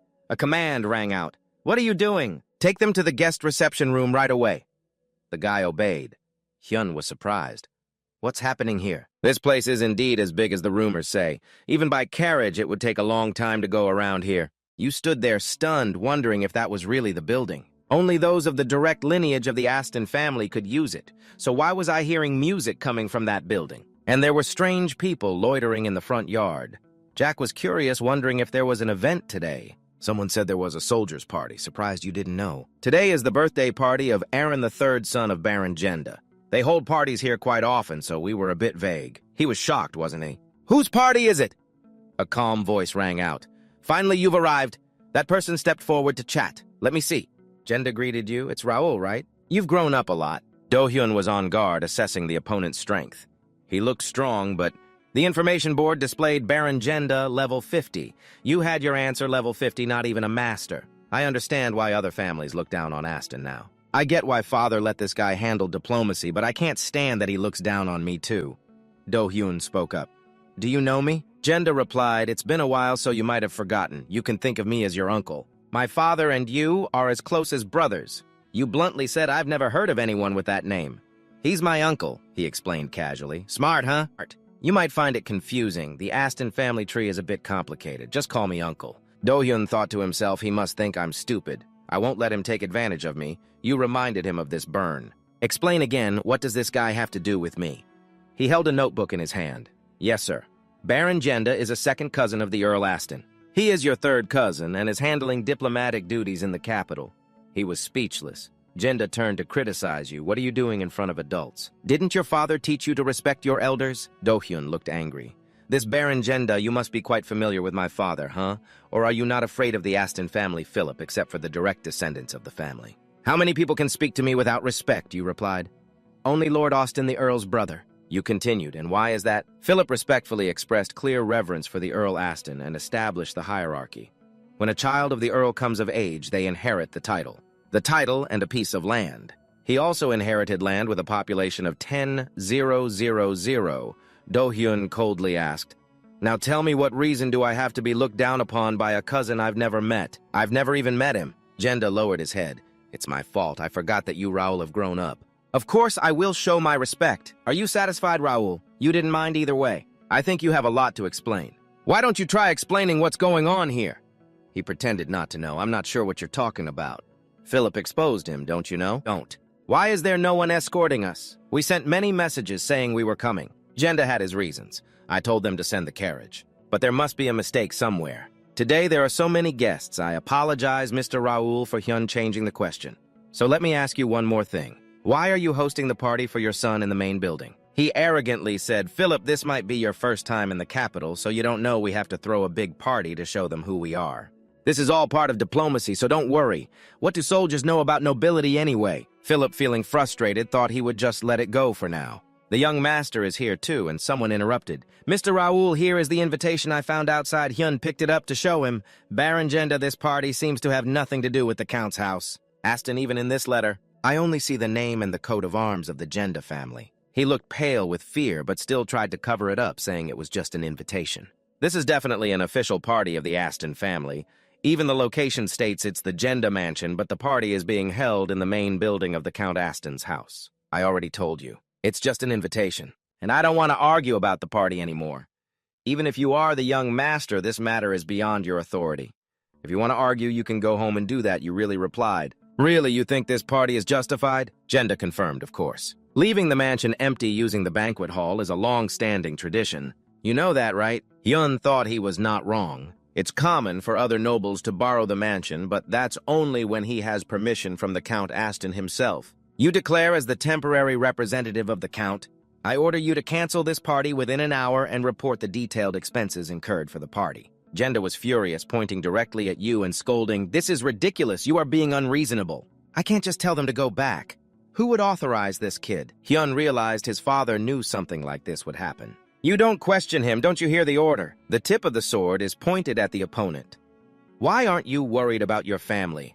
I don't think I should be concerned about any guests. Giving you an hour is already generous. Should I go to the banquet hall myself and inform them? Jenda had to comply. Fine, I will stop the party. You will regret this. Hyun wasn't too worried. It would just be his father scolding him a bit.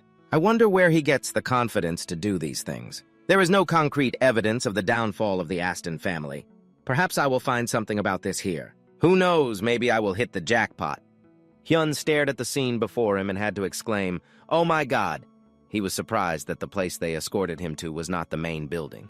It's the annex building, right? A servant approached from behind and said, The Baron mentioned that the main building is too crowded, so he wants us to prepare a quiet place for him.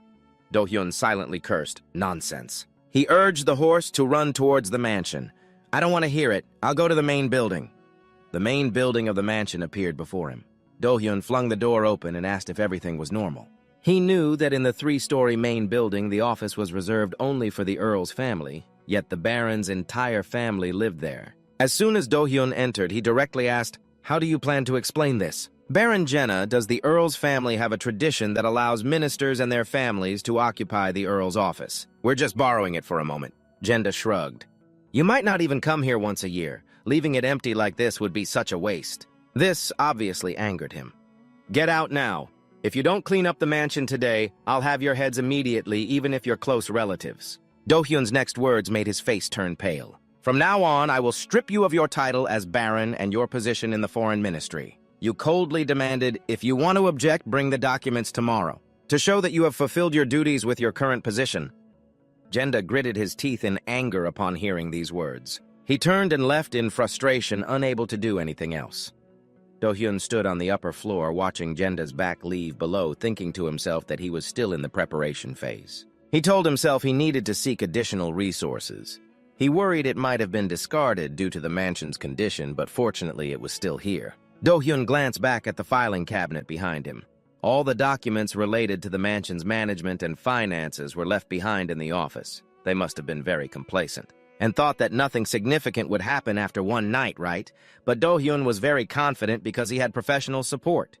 In his previous life, he had studied management, business, and working for a trading company. Speaking of issues related to the mansion, Bernard was the expert. Philip entered from outside and called young master. The Baron and his family have already left. Do-hyun inquired about the situation. Really? Did they leave peacefully? He reported back, I'm a bit surprised they only took the essentials. Do-hyun thought differently, not realizing that the monkey's intentions were already clear. They would come back anyway. So there's no need to clean up their mess. This thought made Philip worried. Is that okay? Isn't it better to give them time to sort things out? You already have a plan to cut off the rotten parts. The sooner the better. But wouldn't it be more effective to catch him when he underestimates us? Deep down, I think it's beautiful. I have to use this place as my first guild branch until I find a suitable location in the capital. In the future, this will be my home, so I can't let those bastards run rampant here. Pierce beside him voiced his suspicion that it seemed like the Baron had someone backing him. Something strange must be going on. Do-hyun didn't care and reassured him, saying not to worry. His schemes don't matter. The two of you should trust your country a bit more. Jack from behind hugged the two of them and asked what they were worried about. Stop talking about that and just enjoy the mansion tour. We just need to do what the young master says. Right, the young master Do-hyun agrees with that. Tomorrow there will be some tasks that require strength, so you guys should rest now. Except for Bernard, everyone else can take a break. Philip, come on, let's go now. You looked up at the bookshelf and asked Bernard next to you if you knew what you were supposed to find. He confirmed, yes, young master, this is my specialty. Do-hyun urged, we don't have much time left, so let's get started. The next day, the clanging of swords echoed as Do-hyun commanded the swords again. Two swords rushed forward while the other two suddenly trembled. Bernat conceded as the two swords fell to the ground. Do-hyun praised him. This time you've improved a lot, huh? I never thought you could control two swords like this. He forced a smile. I still have a lot to practice. As he looked at the sword in his hand, thinking that he had awakened his abilities with the skill book for a month and a half now. I never expected he would be this skilled. He's not just an ordinary talented person. A wind mage doesn't easily control weapons with such precision. At this level, he could reach intermediate level in about 6 months and become a rare, multi-talented mage. After that, he ordered, let's practice martial arts more. I already told you that. Just using one ability to show strength is tough. Increasing proficiency by combining multiple skills from the start will be easier and more effective. Are you ready? Bernat naturally agreed. Yes, I'm ready. He sensed movement behind him and became alert. It seemed we had a guest. Do-hyun looked out and confirmed it was indeed a wind mage. I can't keep up with such distant sensing abilities. You seem interested, let's go. As the host, you have to welcome guests properly. Bernat acknowledged the order. Got it, I'll bring what we prepared yesterday. You confirmed, yeah, bring everything. Do-hyun smirked to himself. After what happened yesterday, I deserve a reward. Bernat was praying when the young master wore that expression. Something is bound to happen. I hope he doesn't do anything reckless. The Baron at the estate gate had many people waiting. Jack cautiously asked, so did you bury a treasure or something? Even he wasn't sure. I don't understand why so many people are gathered here. His gaze swept over a few people. They thought to themselves that among the escort knights there were several who exuded a frightening aura, and there were also soldiers outside the estate. Jack glanced at Do-hyun, wondering. No matter how you look at it, this is something our side can't handle alone. Did the young master already have a plan? The old man Jenda seemed very confident, thinking everything was going smoothly. That young master had taken the bait. He had already predetermined the outcome. Once he left, everything would be settled. By doing this, he would also gain a position. Jenda noticed the people around the relatives of the Aston family living in the capital were gathered here surely because of what happened last night. If I do this, I will also gain a position of importance. I need to pay attention to those around them. The Aston family members living in the capital are gathering here for sure because of what happened last night. Jenda stood outside the battlefield quietly, thinking that being ousted from the position of foreign minister and kicked out of the mansion wasn't just his problem, as his relatives in the capital had also hosted banquets in the hall. The mansion, funded by the Count's territory, even had its management costs lining their pockets, so there was no profit to be made. Those who had their wallets stolen overnight remained silent, and it was also his fault for hosting the banquet under his name and using the office. But they didn't know about that. He probably only knows how to behave like a noble. He's just a fool who doesn't realize what he's getting into. He's quite pleased with himself, isn't he? I don't understand why you entrusted the seal to your son, but I will use it effectively since Do-hyun has stepped into this crowded gathering. Whispers filled the air. Are these the beautiful faces of our relatives? But blood ties can't deceive. I heard he's only 15 years old and already stands 1.8 meters tall. That's the jerk who bothered Baron Jenna, right? Someone couldn't help but ask if he really won the swordsmanship competition. Do-hyun confidently stepped up, declaring he never expected to stand in front of so many people. Everyone gathered here because of Baron Jenda, right? Jenda arrogantly pointed at him, saying, our relatives are very angry about your unreasonable actions. So we gathered here. Now how do you plan to apologize and fix this mess? Do-hyun retorted, meaning Baron Jenda represents everyone standing here. Right as I promised, I will try to resolve what is right and wrong.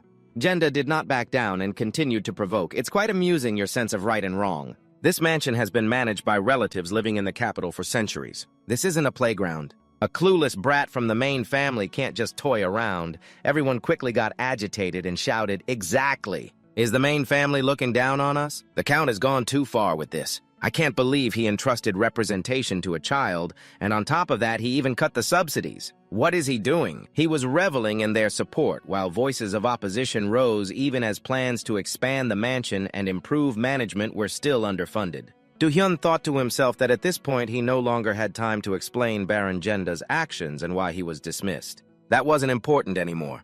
He understood that things could get more complicated than he imagined. Do-hyun was analyzing the situation, realizing there were 5 forces gathered here. First were the relatives of the Count's territory who joined without much thought, followed by the royal hunting dogs and the intellect of the Granin Empire. It was no surprise.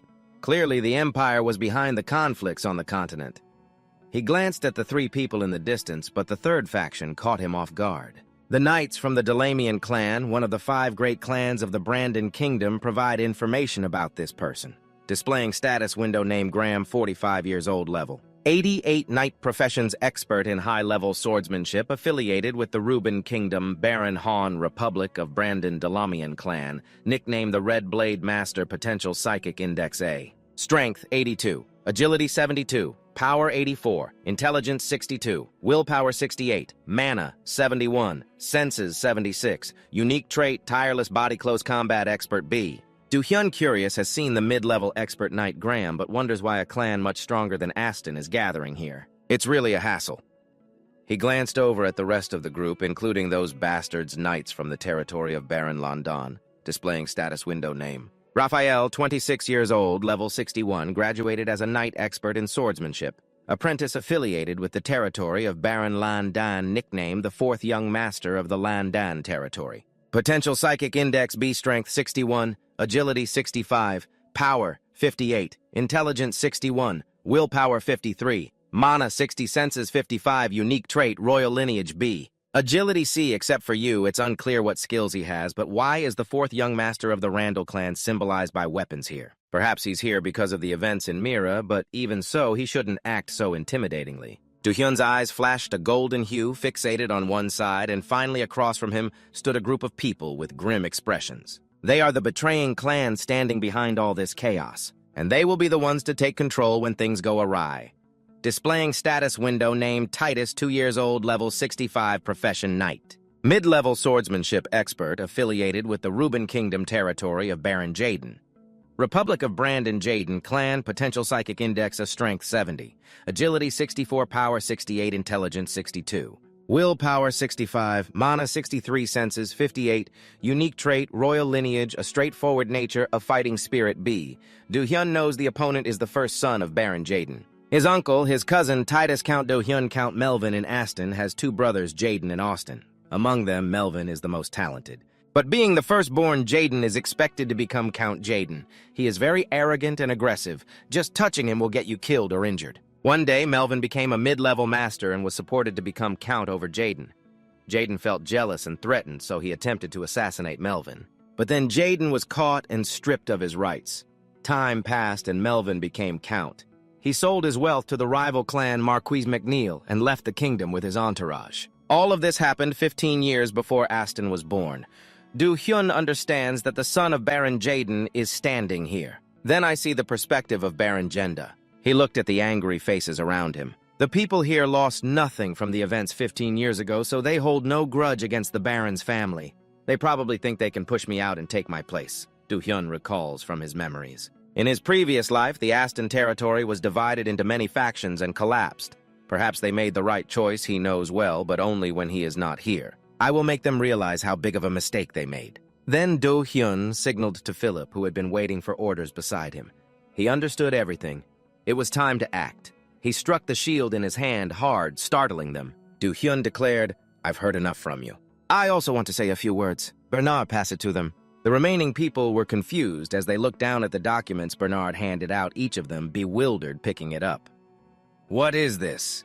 The person next to him reminded, "Read the title. It's the financial management report of the Aston Count's estate with full evidence investigating the embezzlement and misappropriation by Baron Zenda." They quickly flipped through the notebook. The whole school was silent when a voice filled with astonishment exclaimed, "What?" Jenda was so furious he was shaking.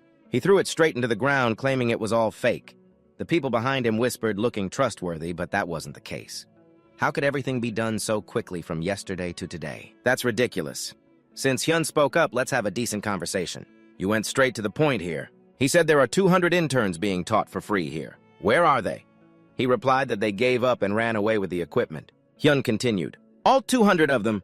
Are you saying they all came from different places? It's strange that you chose interns from outside the capital, even though the purpose of these free classes is to spread your reputation in the capital. They all ran away. And we can choose whoever we want. Let's set this issue aside. There's an address here that will help us find more during the next investigation. You expose everything here." He said he gifted 100 golden swords to other barons, but according to the report, they only received 10 replica swords. He hired 100 C-class mercenaries to guard them. Where are they? Didn't he only have 20 F-class soldiers? Hyun's words left him stiff. Each indictment revealed in the main building was continuously celebrating the birthday of Baron's son and the Baroness's hunting party. What do these things have to do with the budget? Hyun frowned, thinking to himself, reading it again, he was truly astonished. He had to stay up quite late to uncover all of this. He recalled last night when he discovered some documents were fake, so he had to sneak into his house. While Hyun was busy, we found the real ledger. Thanks to my judgment and Pierce's observational skills, Bernard had reorganized it into another notebook, and I copied it into 10 copies, watching the faces of the others turn pale. You all must know by now how much the Baron has embezzled. Hyun spoke up. As you can see, it seems that half of this estate's budget has been embezzled. Is there anyone who opposes expelling Count Jenda? Jenda clapped loudly, praising him. Well done, you've shocked me. How long did it take you to prepare this? A year, 2 years, you're truly wicked, my dear nephew. Hyun glanced at him, assessing what scheme he was planning. Jenda began to play tricks, asking, "Does anyone smell something sinister?" He loudly declared, "I've never seen such a detailed temporary report. 2 or 3 pages would be fine, but this is 30 pages long." Jenda criticized, "You dare say this was done in a day? That's unreasonable. He must have prepared this in advance to try to bring me down and keep the family in check. In the capital, those people go with the wind, that's right. There must be a political conspiracy.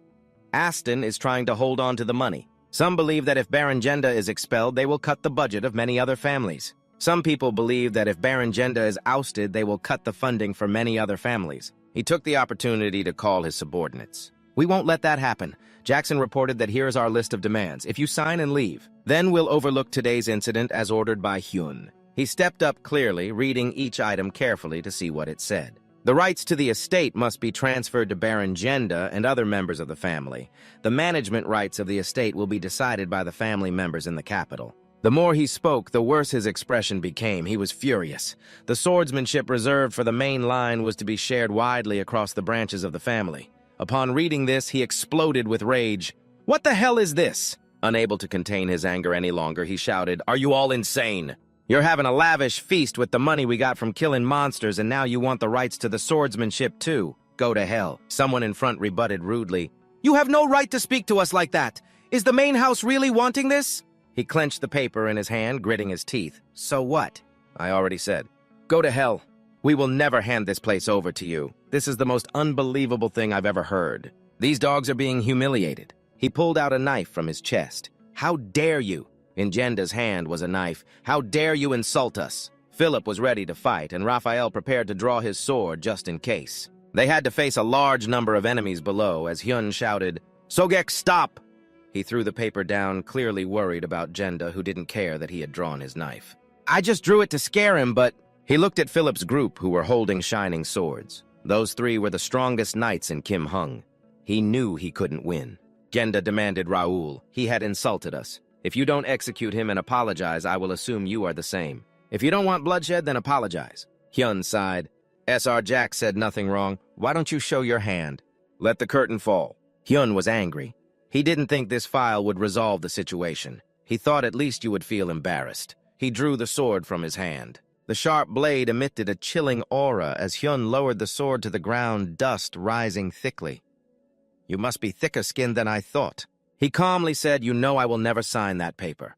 Seeing this scene, he was frightened. Hyun demanded the other side to speak. "Tell me, what do you really want?" Jenda couldn't understand. He heard that the smallest name is the weakest and extremely incompetent. Why, but now I can't turn back. He had to go along with it, shouting, "Don't deceive us anymore. If you don't sign, you can't leave here." The situation was extremely tense. Everyone was highly focused. Jenda solemnly reminded, "Think carefully, Raoul." Hyun stood calmly amidst the siege. "Is that so?" He stood opposite, and the atmosphere began to wane. He reminded the Baron, "Your actions are declaring war on the Count's family. You know that, right?" The people behind simultaneously criticized Baron Jenda.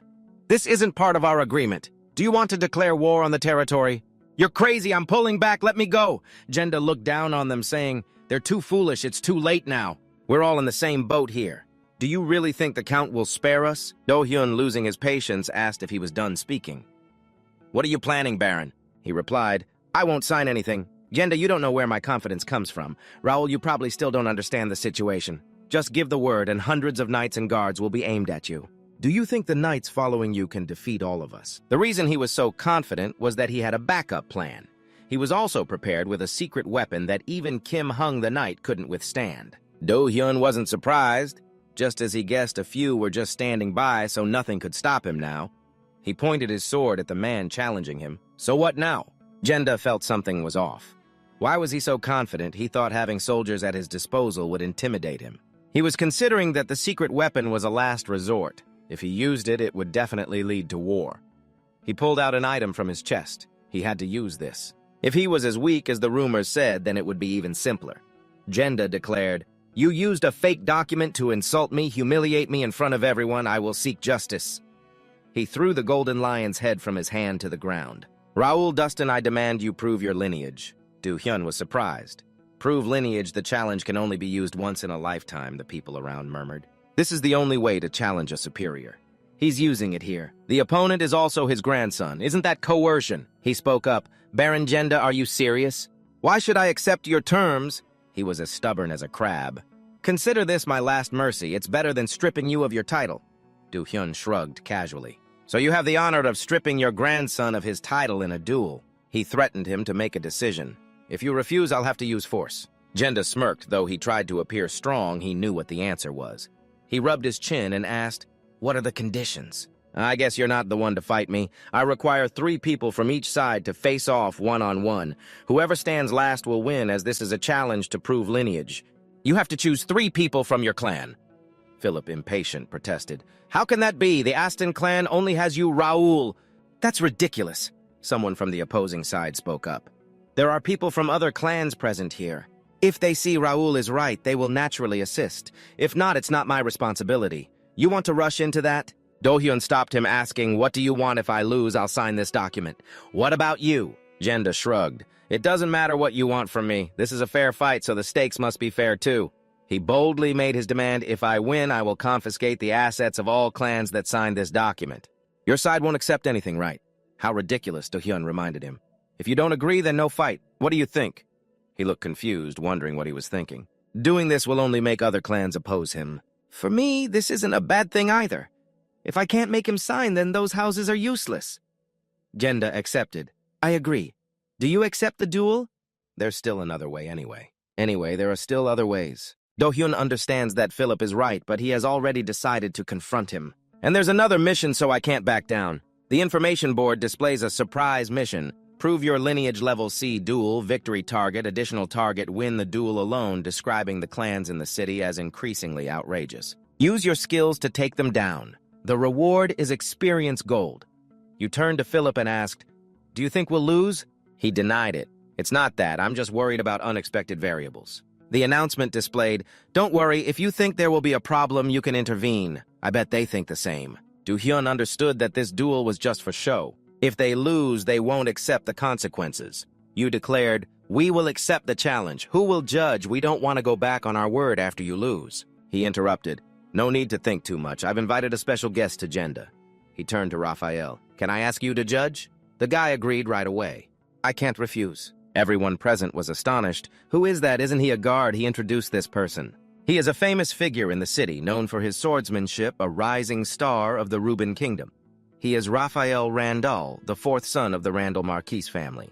The others were shocked. "The Randall Marquis? Why is the son of the Randall family here?" Jack swore in protest. "Randall, what the hell?" Raphael interjected. "Calm down. I was invited, so I came. I just wanted to greet you, Raoul." "I didn't expect such an interesting coincidence." "What I mean is this tragedy happened." Do-hyun spoke up. "Count Randall, I hope you will judge fairly." He smirked. "Of course." Raphael announced in the grand hall, "Please have the representatives take their positions." You moved to your designated spot, thinking as expected, looking at those villagers avoiding you. Do-hyun felt relieved that no one was fighting alongside him. The fewer the better, no need to decide who would be worse off. Aaron stepped forward. "Let's get this match started." Raphael introduced, "The third son of the Jenda clan, Aaron. Aaron is the first representative of the Jenda clan." He swore to himself, "This kid has ruined my party." "The weakest of the Aston family only boasts about winning a local tournament. I will make you beg for mercy." Raphael announced, "Let the duel begin." Aaron charged forward with his sword. "You're done for, kid." Do-hyun's eyes flashed with a cold, sharp light as the swords clashed. Everyone only saw a blinding flash.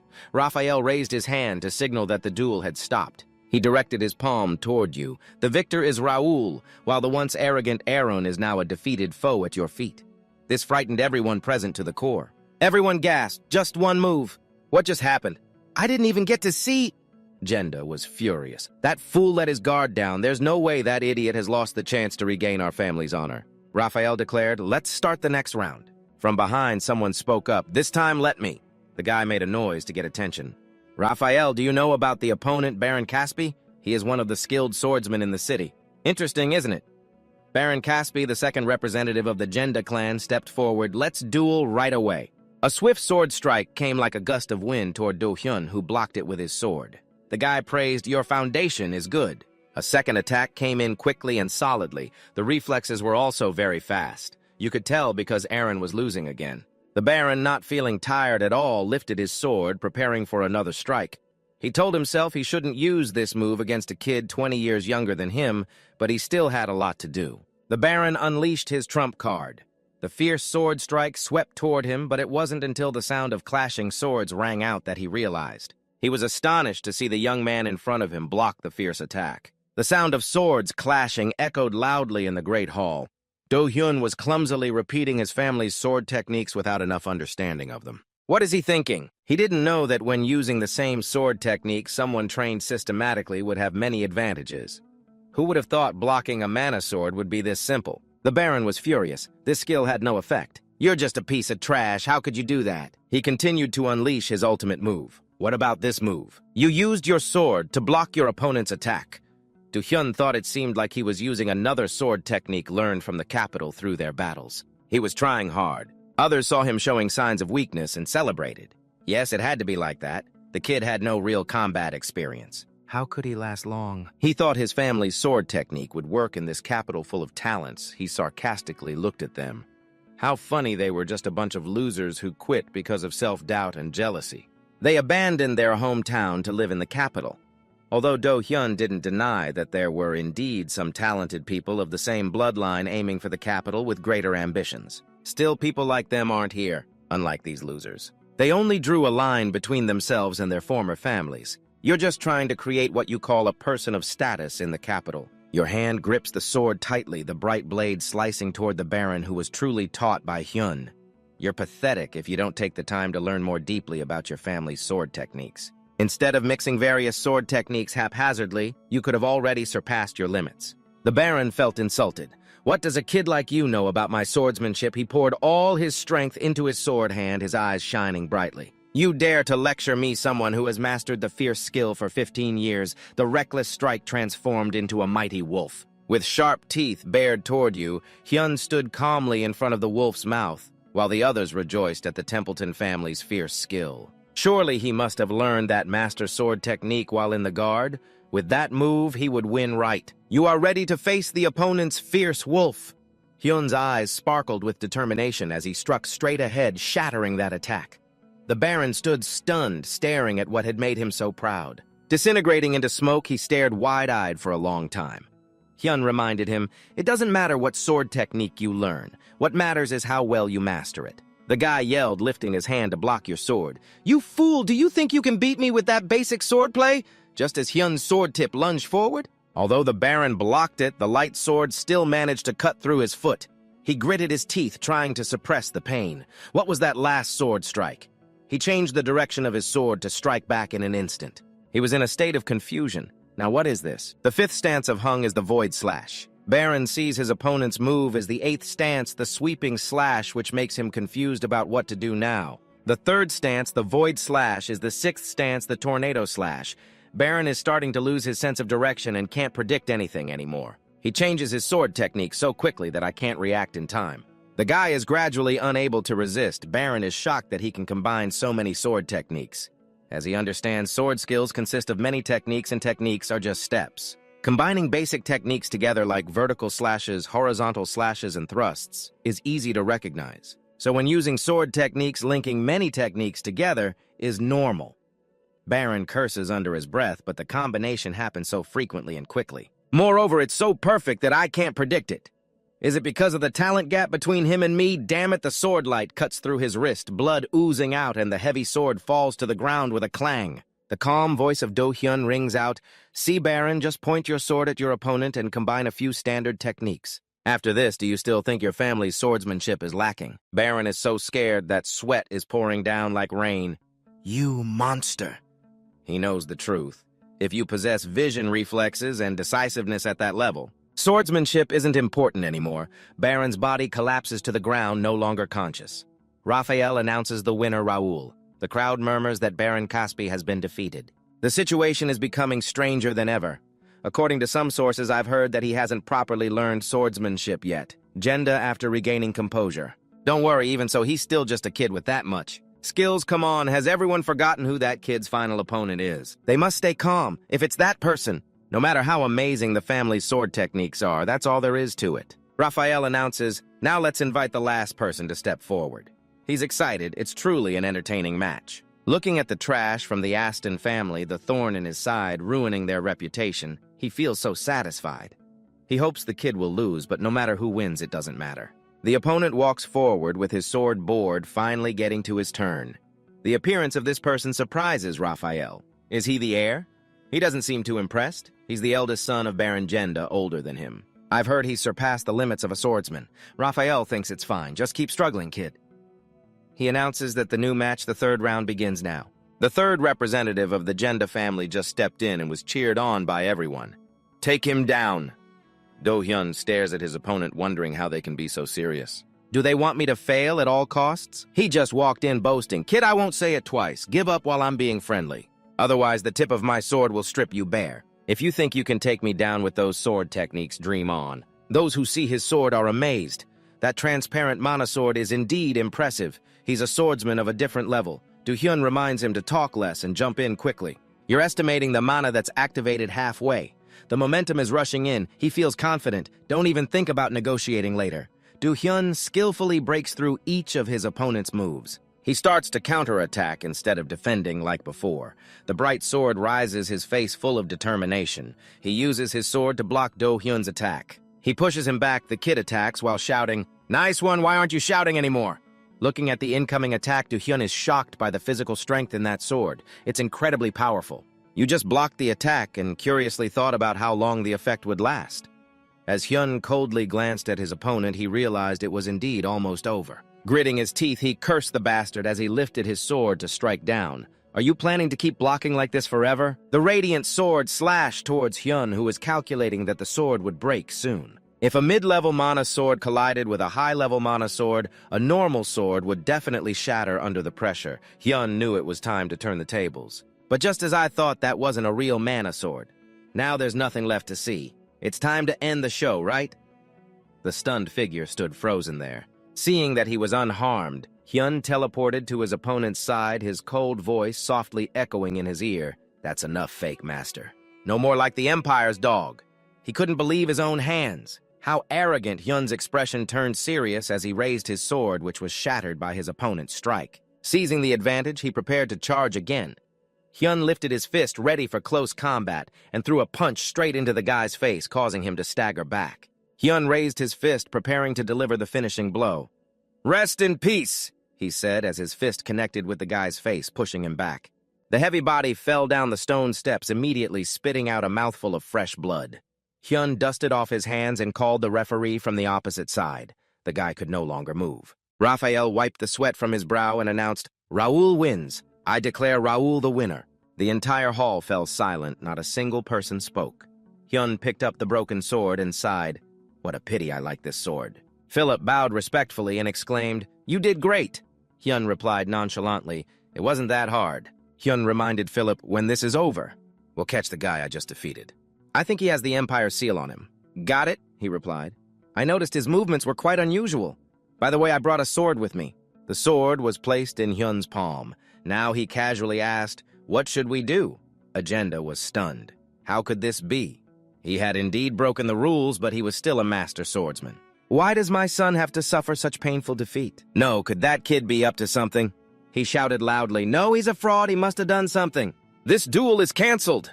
Looking around in silence, Jenda felt tense. This isn't good.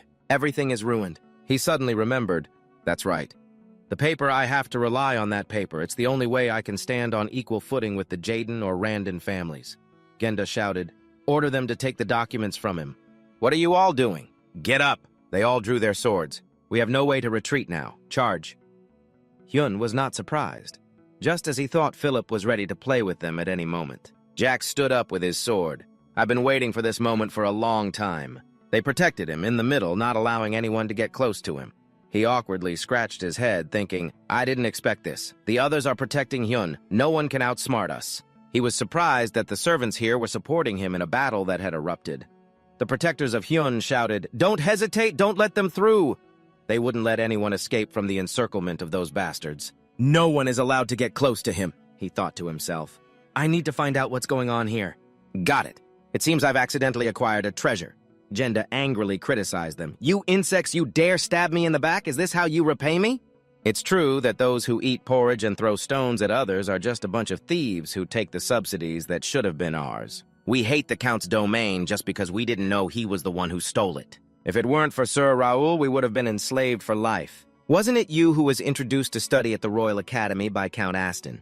You did really well in the competition for teenagers and received a scholarship from the Count to attend the academy. Since the academy dormitory is closed during the holidays, they had to stay at the mansion and their living expenses should have been covered during the break, but Baron Jenda stole that money. He even used them as slaves to cut down on hiring servants. Jack can't believe it. It's insane what he's done to pocket money. No wonder he's the mastermind here. So we mistakenly gave power to the wrong person. I never thought he would be like this. He's waiting for Do-hyun's opinion on what we should do now. If they really fight, someone will get hurt. You reassure him, don't worry, he's on his way. Jack is curious who. The commotion outside made them all turn to look as the large door opened, and a figure strode in confidently, a commanding voice booming, "Step aside, who do you think I am?" The crowd was startled. Baron Jenda was stunned. What's going on? Who is that? A man turned pale. We're in trouble. They've sent that person. The aura stepped down on a traitor. Dylan demanded, who dares to draw a sword in Count Aston's mansion? They were confused. A giant stood there, his hand at the waist of a man. Is that Dylan? The heir of the Count is here? Heavy footsteps entered the hall, followed by a group of knights, Dylan leading the charge. One of them stood in front of him, trembling. Dylan glanced down at him. He was so scared he couldn't even breathe.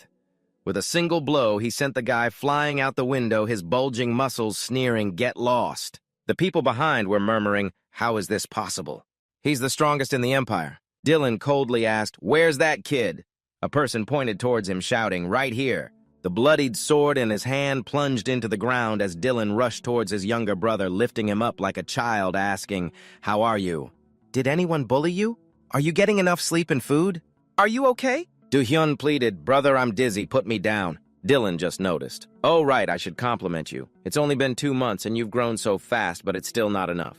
If you're a man, you need muscles like mine." Do-hyun shyly replied, "Yes, but did you come here dressed like that?" He answered, "Of course clothes these days are so uncomfortable. Showing off this muscular body in the capital is quite interesting," he helplessly thought. "Oh my, the heir of the Count is wandering around the capital without a shirt." Dylan patted his younger brother's head. "It's fine. As a man, you have to be strong, remember that. I'm sure that if you had a body as amazing as mine, Dylan would glance at those cowards behind you like they were nothing. They wouldn't dare swing their swords in front of you. I'm here to settle things with them, and it's about time we ended this right. How dare you draw your swords in the Aston estate?" Dylan's guard is on duty, ensuring that no one gets close to Jenda's desperate heart. So this is really the end. I didn't expect him to bring the deputy commander and the knights here.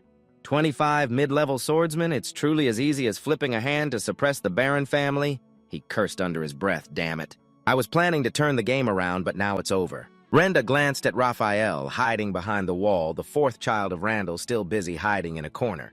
He looked at the trio behind him, his secret weapons. The knights of the Brandon Kingdom are now turning a blind eye. What useless bunch. Dylan casually walked over to see what was going on. He shot a cold glance at the person hiding in the corner, clearly pointing out that it was Randall. "Come on, greet him." The guy timidly stepped out to greet long-time no-see Dylan. He patted Raphael hard on the shoulder. "It's been a while, hasn't it?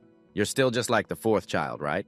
The guy obediently replied, "Yes, the fourth." Dylan scoffed. "The fourth, huh? You're still picking on the other kids with the third and the sixth, aren't you?" Raphael denied it.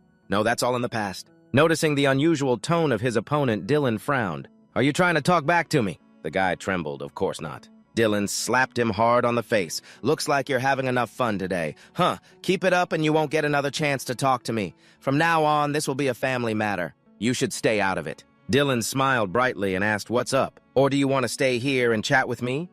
Raphael, scared, tried to backtrack. "I have things to do at home." "Go ahead, Dylan, you're free to go now." Dylan suddenly remembered and said, "If your eldest brother wants to fight, he can come find me. I need to finish this first." He ordered those not involved, "All of you get lost." "This is a family matter of ours," he implied. "Anyone who has drawn their sword must stay. We need to talk." Dylan coldly asked, "So what now?" His tall figure loomed over the pile of papers he wanted to sign. Where did it go? As night gradually fell that evening, 2 people sat in their living room drinking tea. Do-hyun calmly said, "Thank you for coming, but isn't this a bit too much?" He replied, "You think so?" The boy frowned, reminding him, "You brought the deputy knight and a whole bunch of other knights.